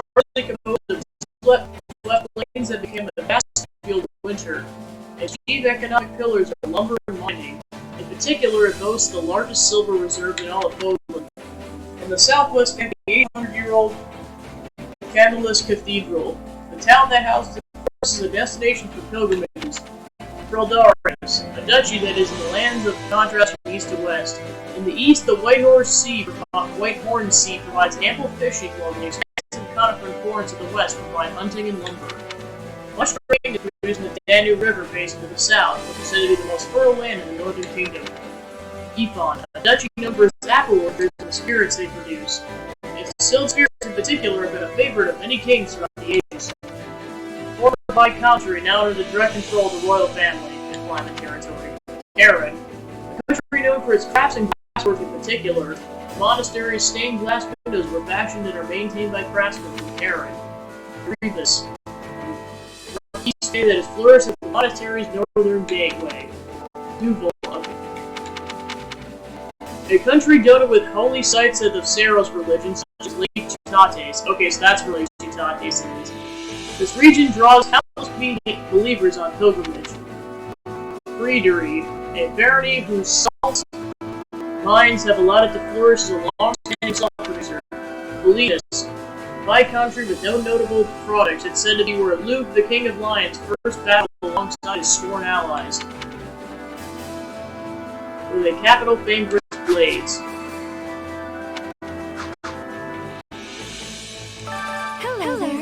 Aww,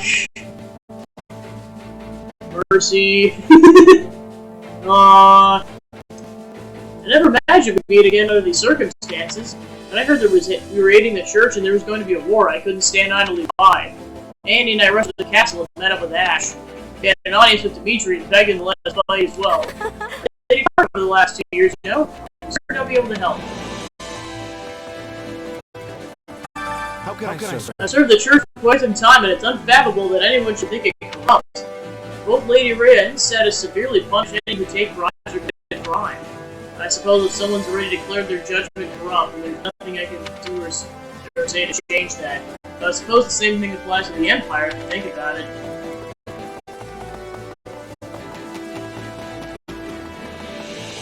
Hey! I used to do business at Garrett Mock until I suddenly heard that a war was starting.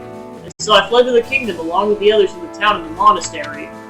As I understand it, Blathed, Feldarius, and Karen territories are still taking in refugees. I'm traveling around here to live. My wife and kid are staying in a port town in Feldarius.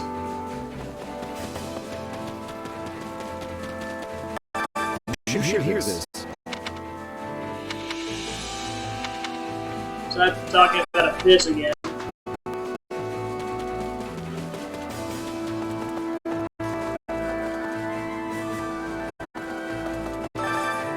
I suppose we got the Dusker allies. That's right, I've seen you in the King's conference room before. I served the leaders of Dusker. I've been sent to aid your expedition. I'm counting on you. Many of my subordinates don't speak Foglin's language, so there may be some issues, but I hope we can all work together.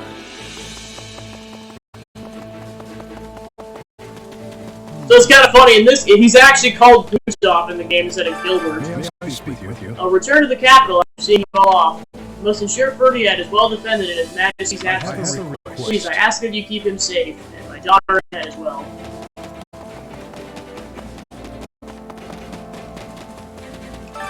Everyone thinks that my marriage was purely political. They say His Majesty arranged it to weaken the influence in the Western territories.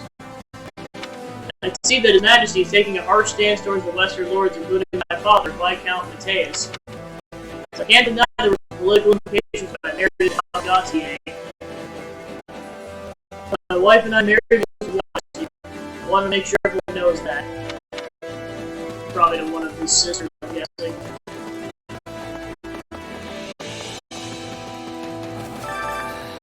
Since the Empire declared war, Feldarius has been taking in refugees from Garrett Mock as well. But you know, the kingdom barely has enough resources to support its own citizens. No simple matter to secure goods and lands for extra people. The civil unrest which has led to a rise in bandit attacks. I don't know much about this governing stuff, but it sounds like the lords have a problem. Telling me. Honestly, I'd love to abandon my duties, but that wouldn't solve a thing.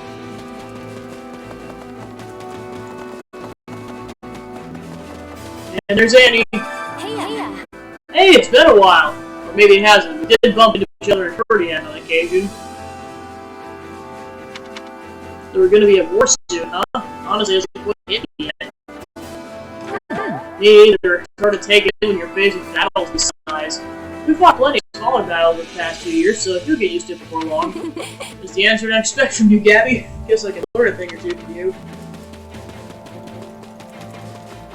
Bye. Looks like Emperor Aelgar spent these last 2 years steadily preparing for war.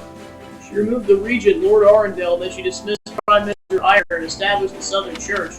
She might have even plotted it while she was at the Officers' Academy. I wouldn't be surprised. There's Ingrid. Hello. Looks like it's kind of a bob cut, and then it just kind of gets a bit longer toward the front. Can't believe it's been 2 years, Gabby. You heard a lot about what you've been doing. Sounds like you've presided over a great number of battles. Counting on you for this next one, too. I don't think I could have done anything that impressive. Hope you're not expecting too much of me. It's not like you to be so humble. But in any case, let's both do our best. Can't afford to lose.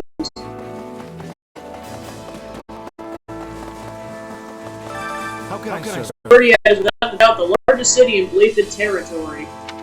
However, Calamus in the west is also a town of fair size and boasts a historical cathedral and a center to boot. I've heard that most of the clergy who made it to the kingdom are planning to settle there. Alright, so there's like 2 other people I can talk to. There's this guy in the corner. The Kingdom Army has taken on members of the Knights of Saros and refugee volunteers. Glad to have them, of course, but there's no way to bet on the battlegrounds. You keep a sharp eye on it. If you notice anyone suspicious, make sure you take action. Alright, all that's left is to talk to Dimitri.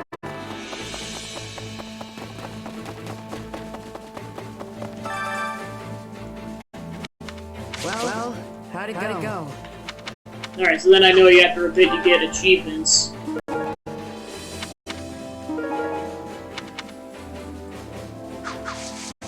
And it was a good result. Go, time to talk to... Here he is. I've been waiting. I was waiting for you, Gabby. Allow me to explain our plan of action. How about this? Let us first look at this map. We're preparing to march from our camp, which is located here. Once we are ready, we will advance to Aelil, the Valley of Torment, and rendezvous with Lady Rhea. However, we receive reports of bandits disturbing the peace in that area. We need to strike them down and restore order for us to proceed safely. You must not let your guard down, no matter who we face. Do make sure you are fully prepared for whatever lies ahead. For instance, have you had a chance to use the training grounds or browse the marketplace yet? There are facilities where you can improve yourself. Alright, let's see who's over here. I haven't seen Sylvain around. Maybe he's not around. Well. Vargas has changed in these 2 years, both in the army structure within the hierarchy of lords. Within the ruler of the Dusker Peninsula, Viscount Kleinpins dealt with, my people have begun moving back into their homes. Dusker's your home too, right? Are you gonna go back? No, my place is with His Majesty, from now on until the end of time. Alright, now time to go check out the camp facilities. So basically that gold section on that map, if it's like the Black Eagles route, you can do the smaller battles that are surrounding that, but that is where the demo ends. You got plenty of goods that'll sure come in handy. Look forward to doing business with you. I carry a little of everything here. So basically this is where you can get random items. Hope to see you again soon. So that'll come in handy later. And this is where you buy your weapons and shields. Welcome. So nothing significant yet. Come back soon.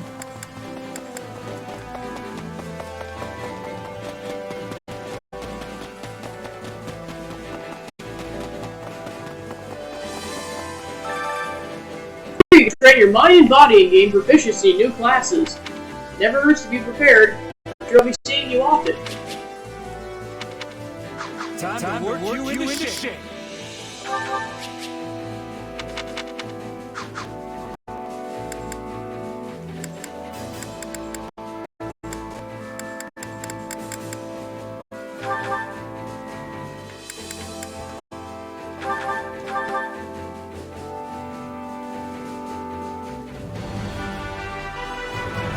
Get him to be the Archer class.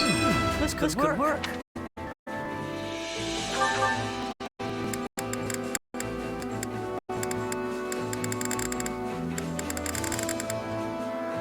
So weird to have Rob Greig finally being a playable unit because he was not playable in the main campaign.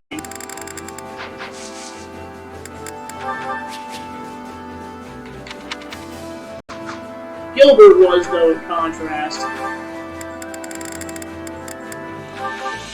Alright, let's get Mercy and Annie trained up.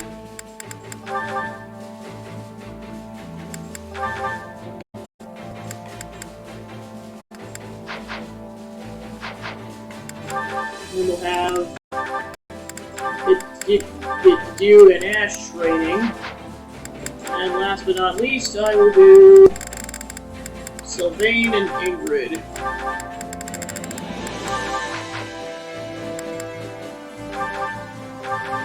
You need hold back. Yes, I'm a knight now, and I won't let you outdo me. It's nice.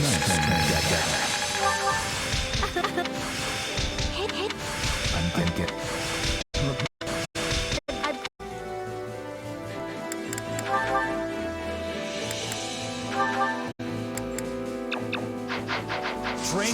Proper training, you'll be unstoppable. Training can be the difference between victory and defeat.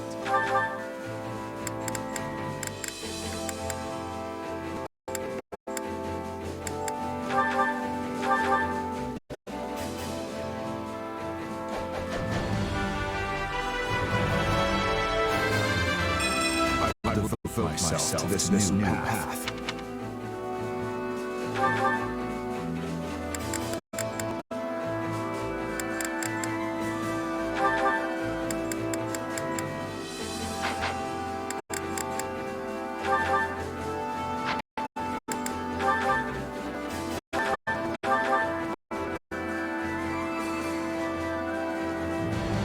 He has a long, really long scarf. Different road, same destination.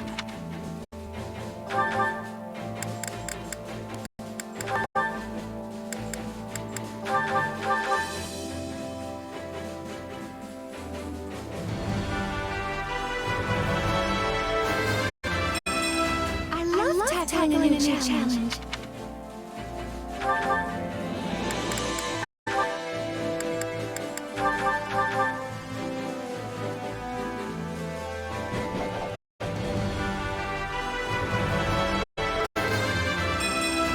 Will this help me grow stronger?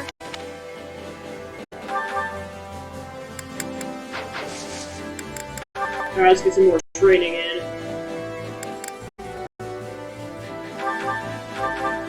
Looks like partners today. But we easy on me, okay? I will do no such thing. You'd best not hold back either.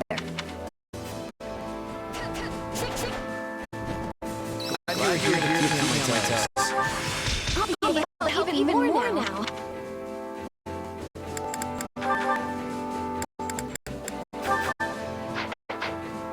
Training can be the difference between victory and defeat.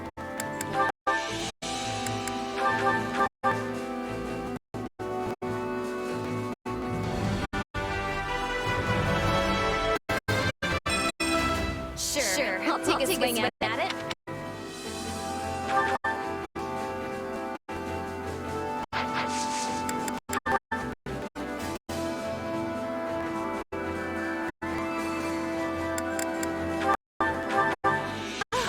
This should be fun. Let's be sure not to hurt each other, Annie. Even a grueling training session is a good time when you're Mercy.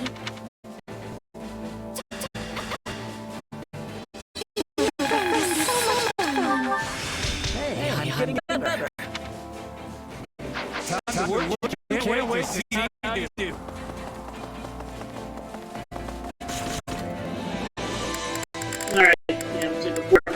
save.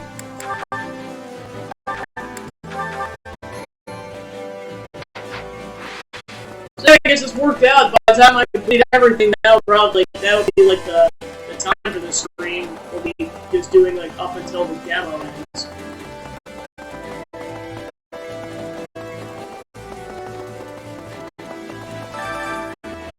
Responsible for doling out marching orders. Give you a shout out when you want to deploy for battle. Which battlefield are you headed to?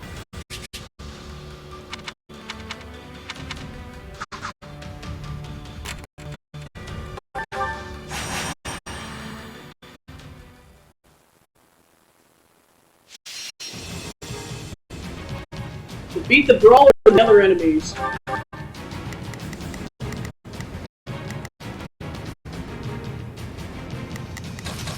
Change out Felix for a net action. Let's get Ingrid in there too. And Sylvain. Time to go. Oh, you got 2 players, nice. Let's give it all we've got. Well then, shall we?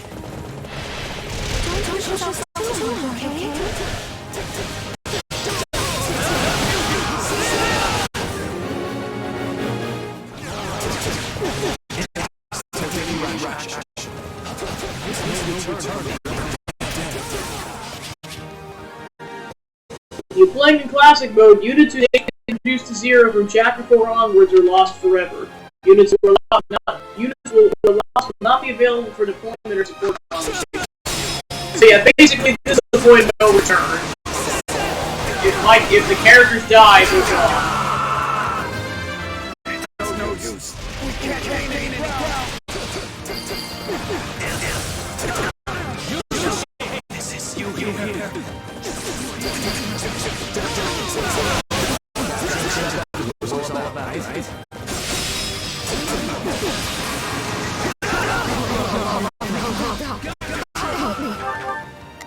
Let's get the other units going. Begin the operation. Orders are clear. I'll give it 1,000%. Leave everything to me, shall we? There we go.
And that's about to die.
Yeah, I'm gonna start over.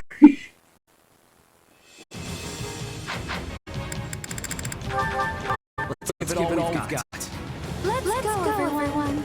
I'm sure we'll win. We're all the way. Stand tall.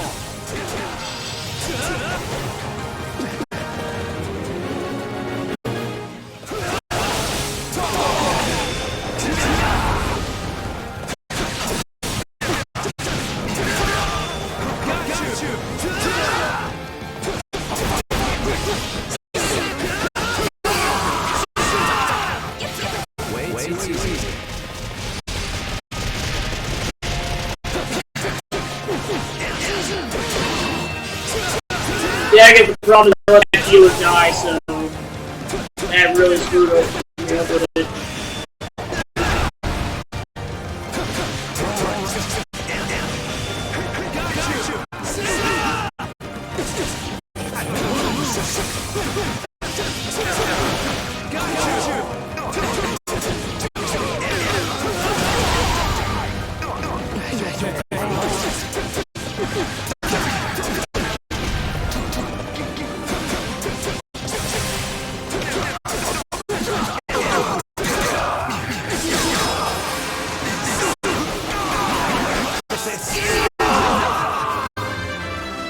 Wounds are severe. I won't fall back.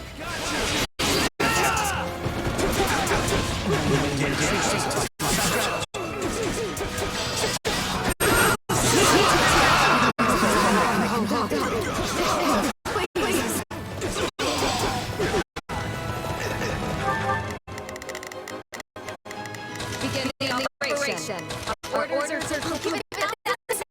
With everything shall we?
Yeah, get them to retreat ASAP.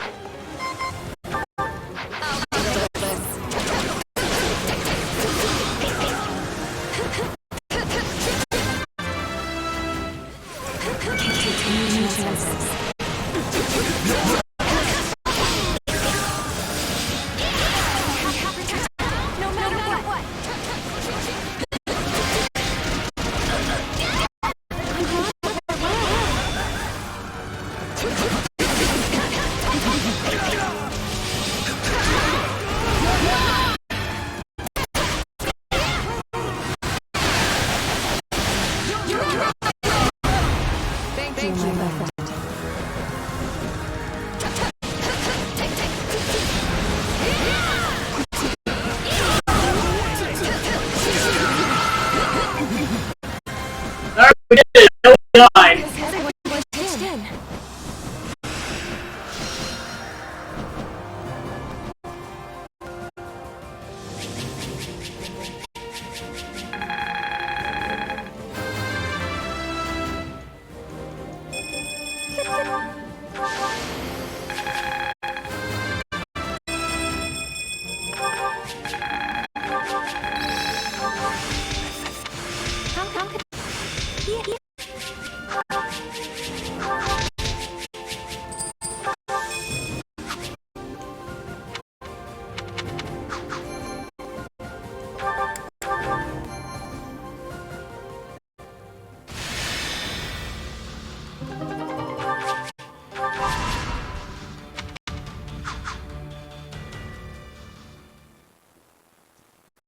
We've determined the Archbishop's course, Your Majesty. She makes for the Valley of Torment. Then she's fleeing north to Fargus. There is also, of course, a passage to Daphne territory within the Alliance. You are correct. She surely makes for the kingdom. If Fargus has chosen to side with the Archbishop, it stands to reason they'll mobilize their forces to escort the Archbishop. If they do rendezvous with her and manage to retreat to the kingdom, our one chance will be lost. Yes. We cannot let this to our grasp. I will see to it myself that we don't. Your Majesty. I will need a squadron well equipped for pursuit if I am to accomplish this task. One such as the Bridget Hunters, given our considerable losses during the crash of Gary Mock. A smaller unit would be preferable for this undertaking. Petra's very well. Anyone who takes a proof to your efforts. If we capture the Archbishop, the tides of this war will turn drastically in our favor. Agreed, Your Majesty. As for you, gather the others. We must discuss what to do about the kingdom. Right away, Your Majesty.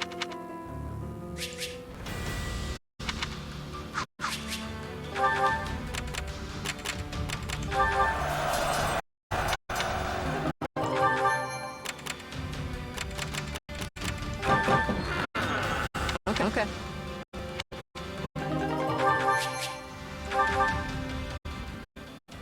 Alright, back to camp.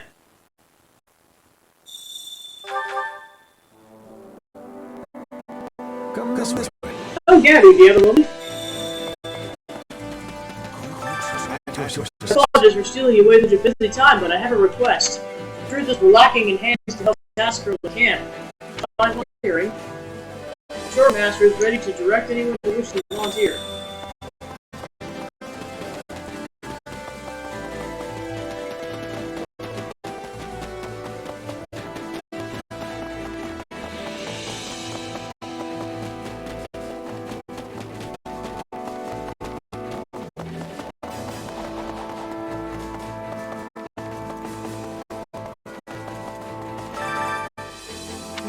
Oh, hello. My apologies, I was caught up in my own thoughts.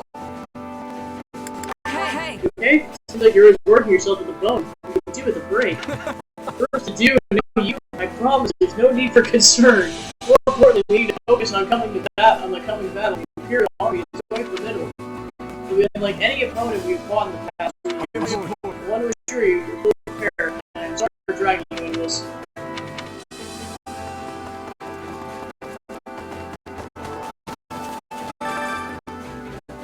I'm looking for volunteers to help run camp and need all the ship to make life as pleasant as possible. Care to make yourself useful?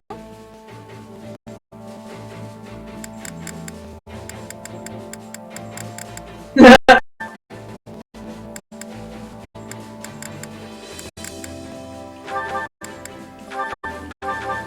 girl's out running a street stall. Have nothing to worry about. Two of you on the job. Let's get this over with quickly, so we can have a nice tea. Ooh, yes, please. And maybe some treats to go with it.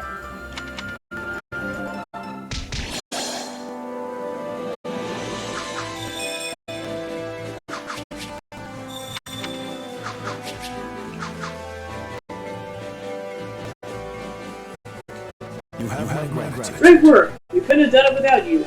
Your face tells me you're hungry. Please go back to the mess hall is. You said you were feeling infectious as well, right? What? Why do I... Fine, whatever! Have any preferences, Gabby? Well, I usually make my own food, so... That was back when you were a mercenary. Fine, I guess we'll see how good your cooking is. Help yourself to our food reserves. Just don't go wasting them.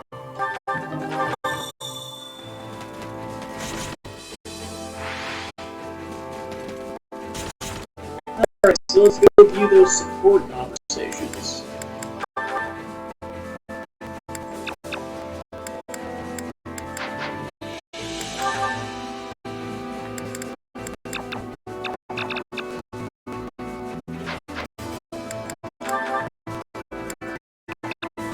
I can't view them until later.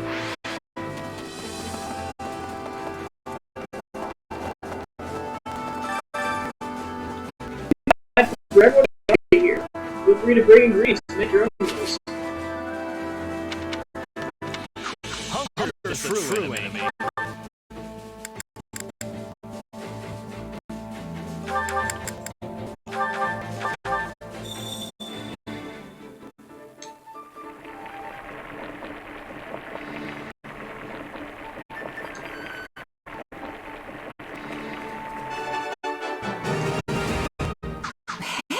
This is great. I bet anyone would love this stuff. This is heavenly. You can really never get enough of your favorite food.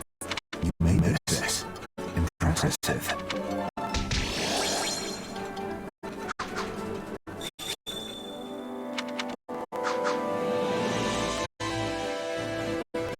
Wow. Surprised you can make something as good with ingredients from Fargus. I bet the others enjoyed it too. I'm sure they'll go a long way in getting their trust. Growing a few gifts won't hurt either. That is common sense, not that stuff works on me, mind you. But anyways, you probably pick up things from the battlefield, right? You could try giving someone a gift. People like that sort of thing.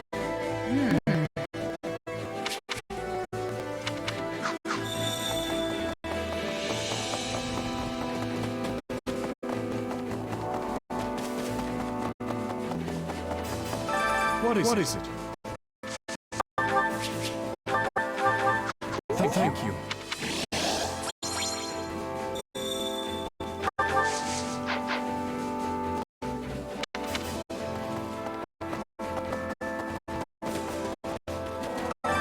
Care to make yourself useful?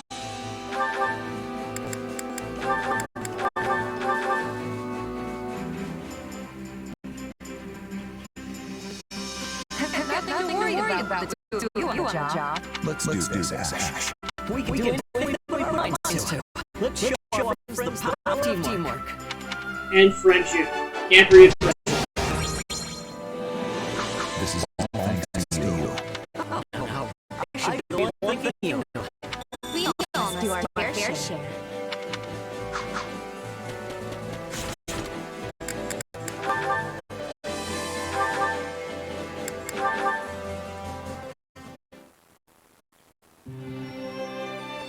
Hey, do. What are you doing here? You need something? No, but I must ask. What are you doing here? Just you know, making sure all the equipment's in good shape. With how rough yesterday's battle was, I figured it couldn't hurt to round up all the weapons that got broken. Trying to fix them. I see. Sorry. Should I not have taken them out or something? If you give this look, you trust me. You have His Majesty's trust. I will not lay a hand on you, but I would better understand who you are. Makes sense to me. I'm still just a newcomer, and my background's unclear at best. My apologies. Nah, this is fine. I'd be suspicious of me too if I were you. Besides, I don't exactly want to go using my employer either. So feel free to keep as many eyes out as necessary. Dimitri clearly needs all the help he can get. I mean, maybe an officer without so much as a second thought to my past or my intentions. That vision makes me follow him, and I agree with his decision. Having close by is convenient. What? You keep a better eye on me? It doesn't really matter. As long as he's paying me, I'll do whatever I've got to do to win for him. If I do anything suspicious, you're more than welcome to cut me down right then and there. A very mercenary response. Well, yeah, that's what I am. I might have risen in the ranks, and I might have my own unit now, but I'm still a part. As long as I get the results, everything else, like trust and respect, will follow. At least that's what my old Captain Berlin taught me. So I guess I don't have much choice, just keep at it till I earn your trust. I see. Now, these weapon repairs will take time. Allow me to deal. You sure you don't keep an eye on me? Glad to have your help, though, do.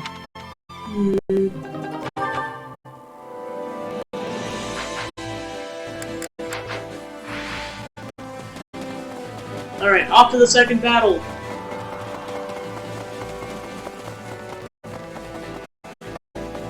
Oh yeah, make sure I go save first.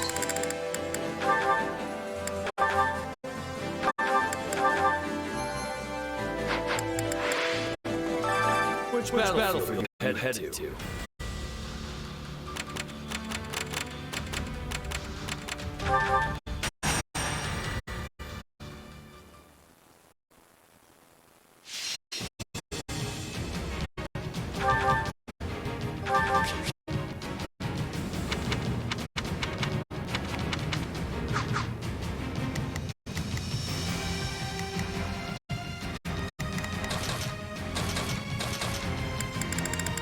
You can leave this to me. Understood. Get Dimitri to do there a bit. I will never falter. Now, onward! We're with you all the way. Stand tall. Everyone, advance! Let the battle begin. Move out!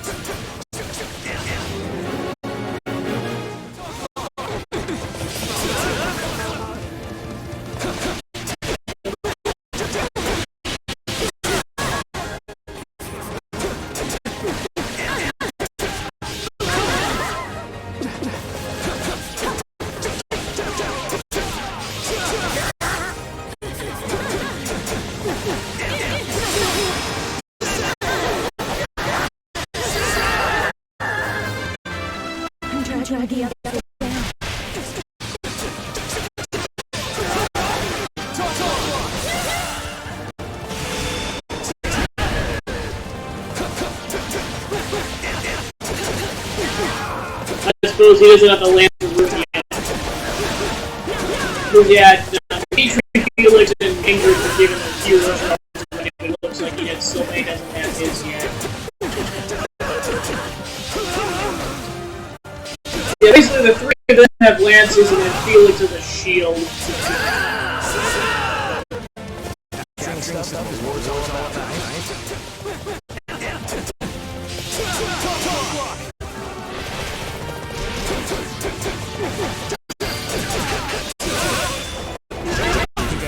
Quietly. I can always trust you. Have my pleasure.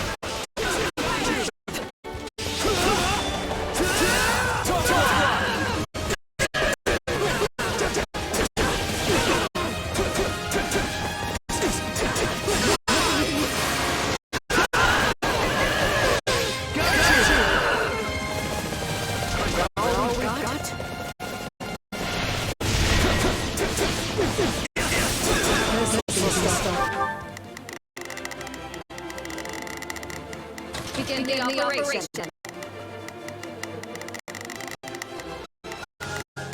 Our orders are clear. Let's begin. It's time to go.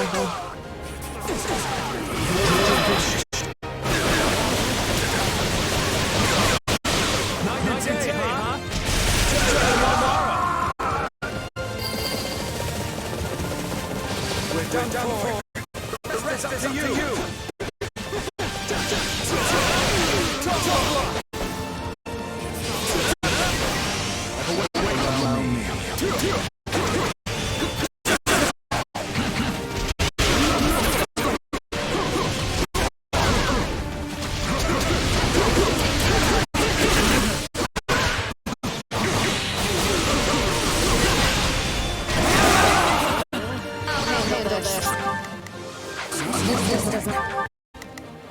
Begin the operation. Look good. Please, I help.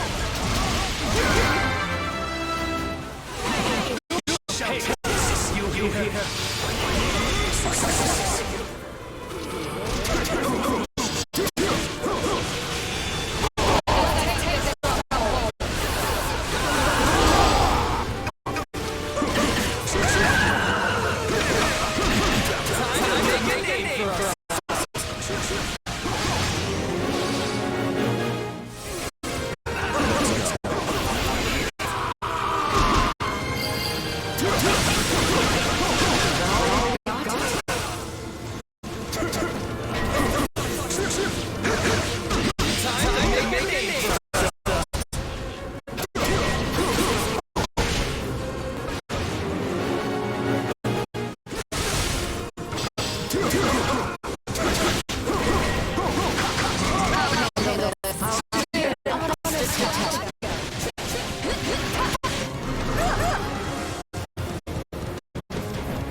Perform to the best of our ability. Hear you loud and clear.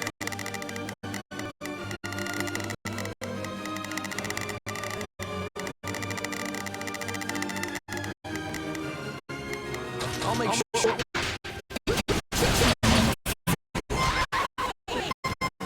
Nice. Do? Make His Majesty proud.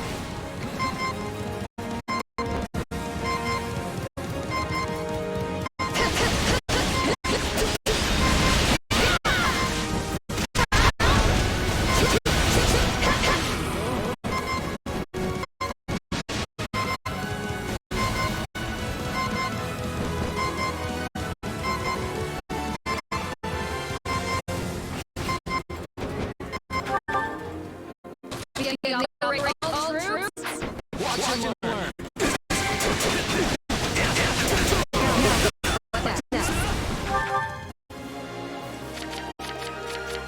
Begin the operation. I have your back. Begin the operation. All troops, march!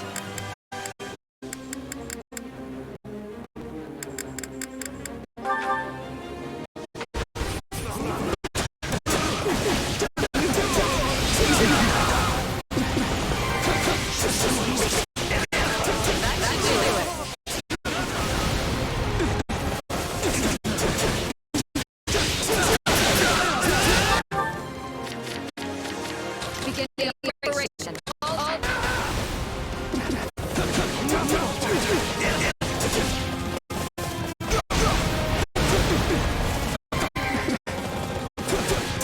Now then.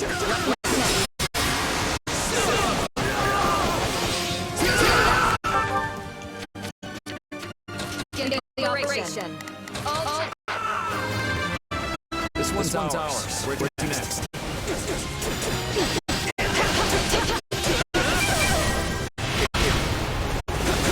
This is little more scratch.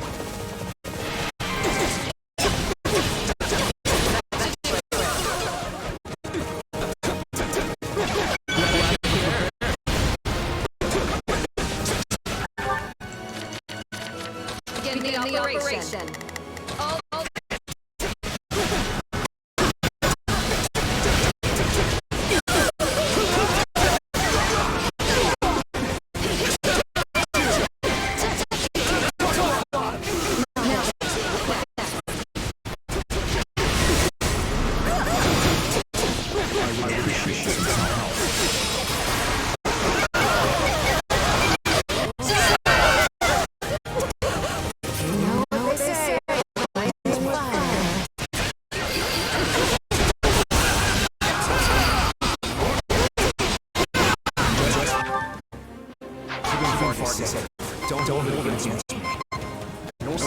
today has a bigger soul.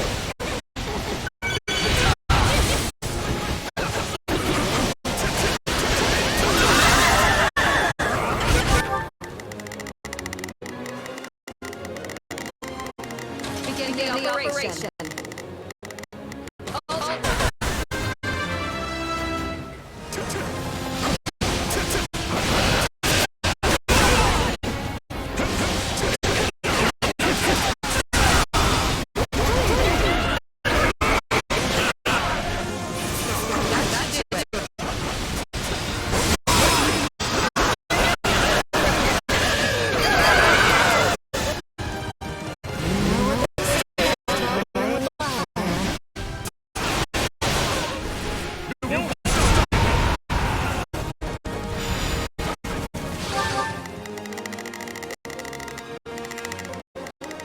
Beginning the operation.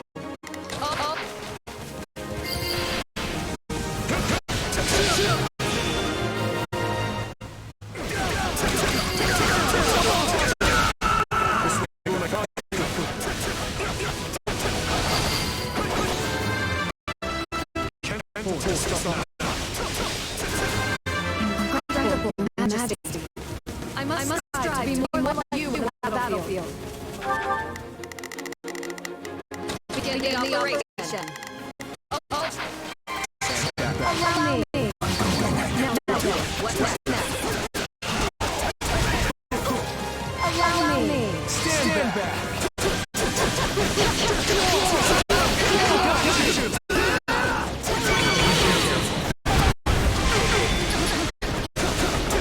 That should do it.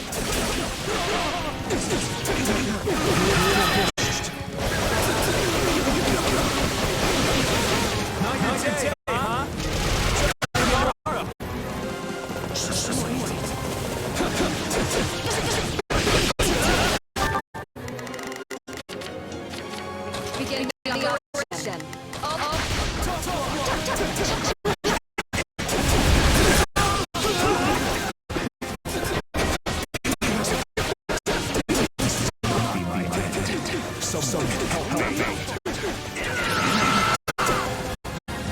I barely did it before the two died. Oh my gosh.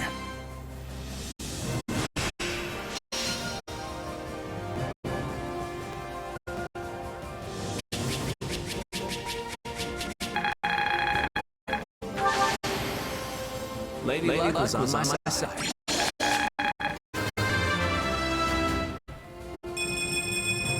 Wish the...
This way.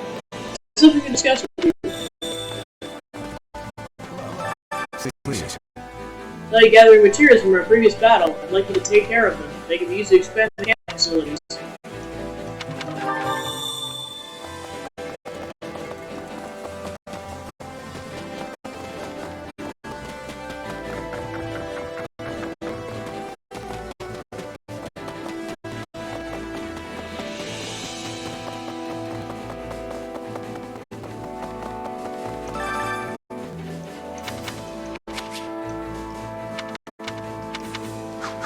to assist with any matter regarding the facilities.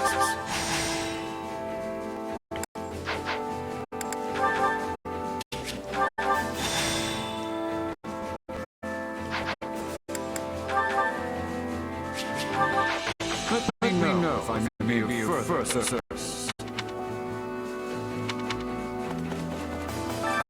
Well, how'd it go? Any result's a good result.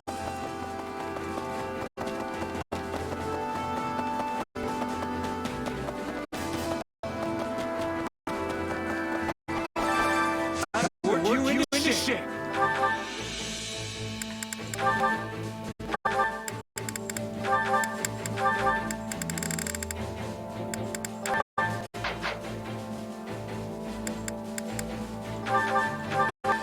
You need to hold back. Yes, I'm a knight now, and I won't let you out me.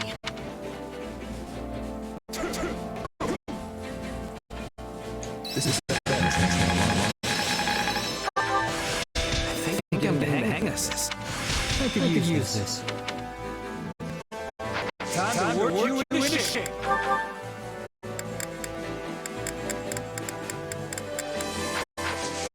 With proper training, you'll be unstoppable.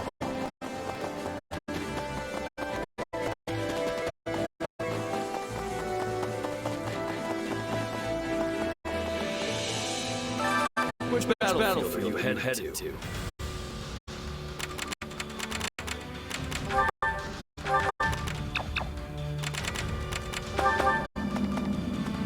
Well?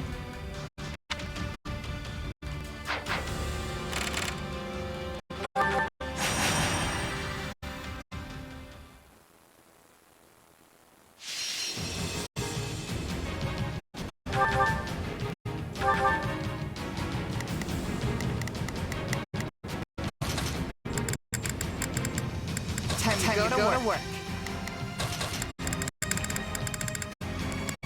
I won't fail.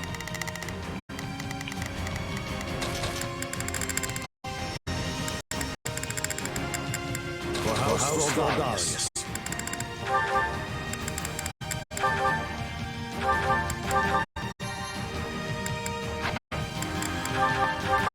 Don't fall behind. Hurry. Can't let them fall. This pressure is exactly what I need to thrive. We need some help.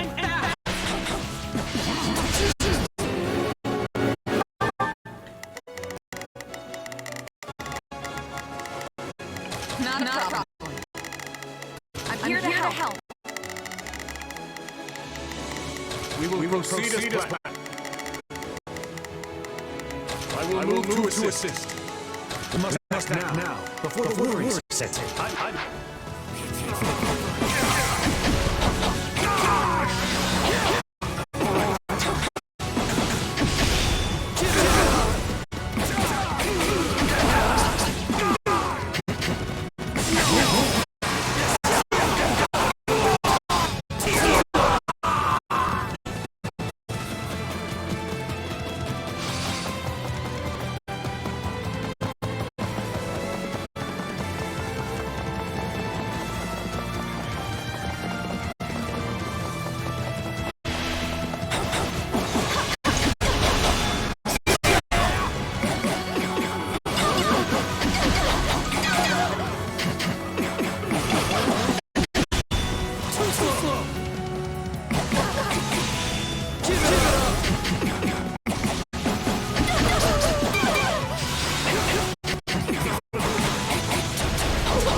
Is that all?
Let's go.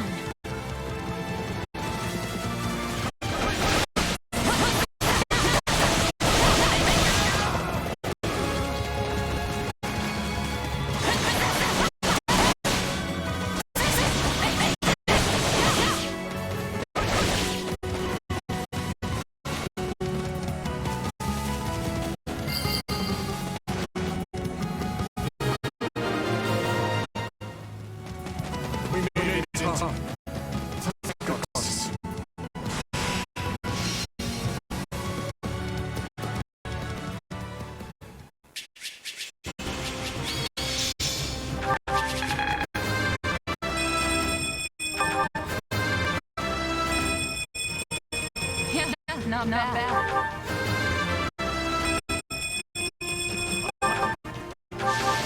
I won't let myself stop here.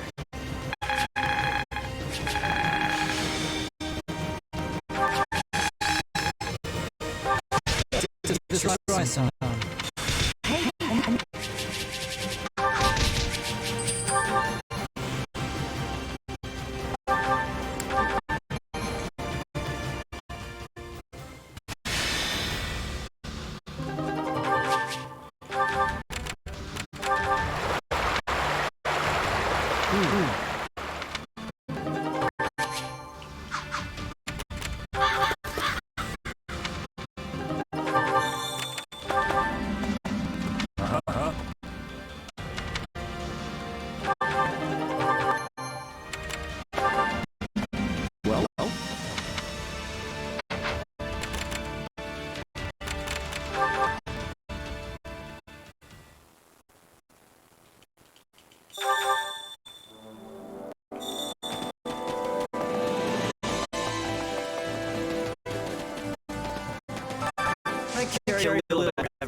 soon.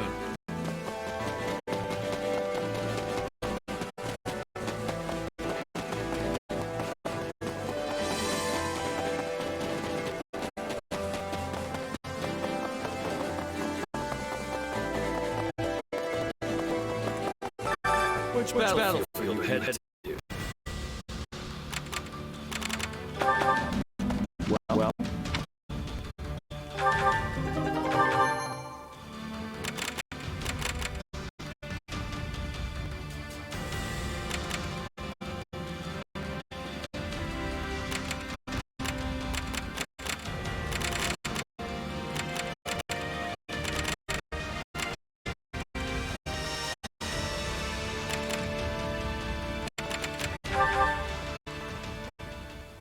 Make sure you're ready.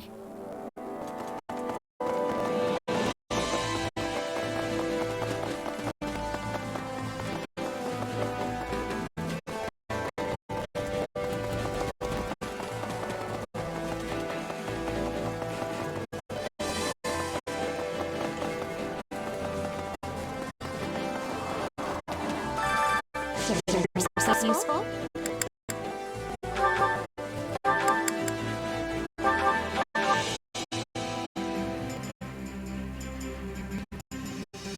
Counting on you both.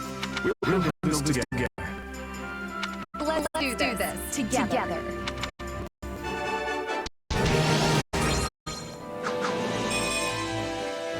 We all must do our fair share.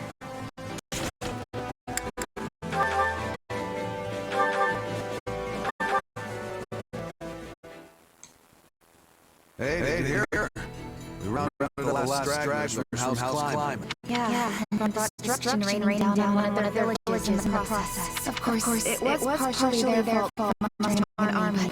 I can't believe His Majesty would allow such meaningless slaughter.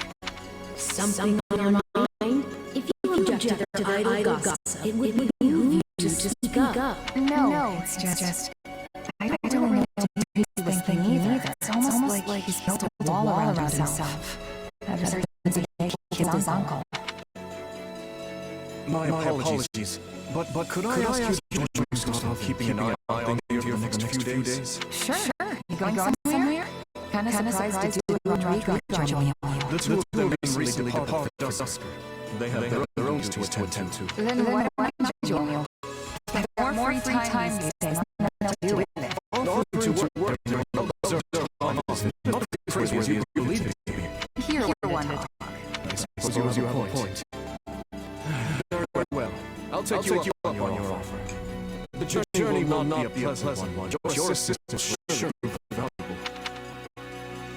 I was wondering where we're going. This village was wiped out during a recent battle. Hold on. You're not planning to bury dead by yourself, are you? That's not really a job for a king. Perhaps not. Yet the resting place is all I'm capable of offering now. Were it possible, I would not let this village lose a single brave soul. I never intended to see them incited by the all-consuming flame of this war. As the one who authorized our battle strategy, I alone culpable for their deaths. It's not like you made the decision lightly, though.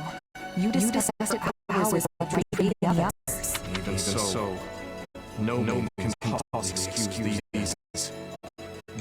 No justification bring back our lives. True. And no matter how hard you fight for a better outcome, there's no guarantee you'll actually achieve it. No. I cannot shut my eyes to the cruelty my actions have wrought. Yet, if I do not blame this battle and its aftermath to be just and proper, my soldiers lose faith in me. How long must this horrible cycle continue?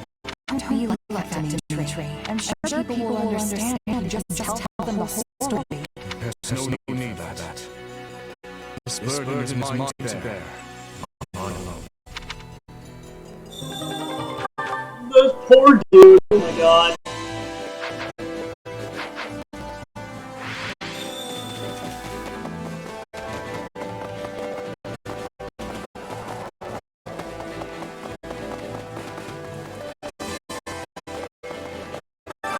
Well, how'd it go?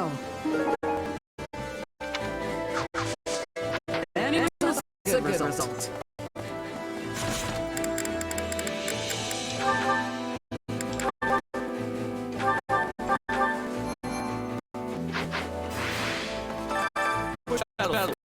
headed to.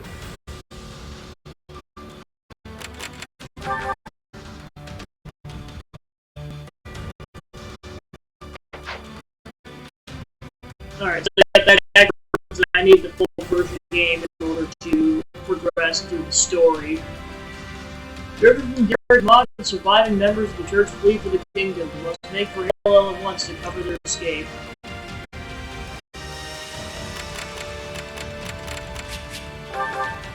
Alright.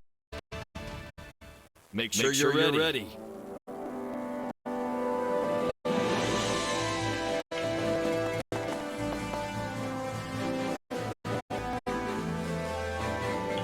Alright, and seeing that's as far as I can go with the route, and considering I am at my time limit for this game, I think that ended up working out. It's about 4 hours to get through that part of the Blue Lions campaign, and that's an indication of how massive this game is. I'm going to be at this for a while, which I'm not going to complain about necessarily, which means it might delay me playing Level 3 is all. But I can figure that out later. Worst case scenario, I can always play that like one day a week, and I can play this another day of the week. Well, originally this wasn't going to be as much of an issue because it was supposed to come out in September, and then it's placed with Splatoon 3, and now that's coming out in a month already. Jeez. I mean, I'm not going to complain about more content, but just in the span of a month, it's like... Luckily, the quote-unquote shorter game is coming out first, and the roles are reversed. There's no way I could finish Xeno 3 before this came out. There's just no way! But that's probably where I'll leave off then for the gameplay. I'll just go ahead and wrap up the stream and call it a night. Alright, so thank you for tuning into the stream. It was a lot of fun to go into the Blue Lions route.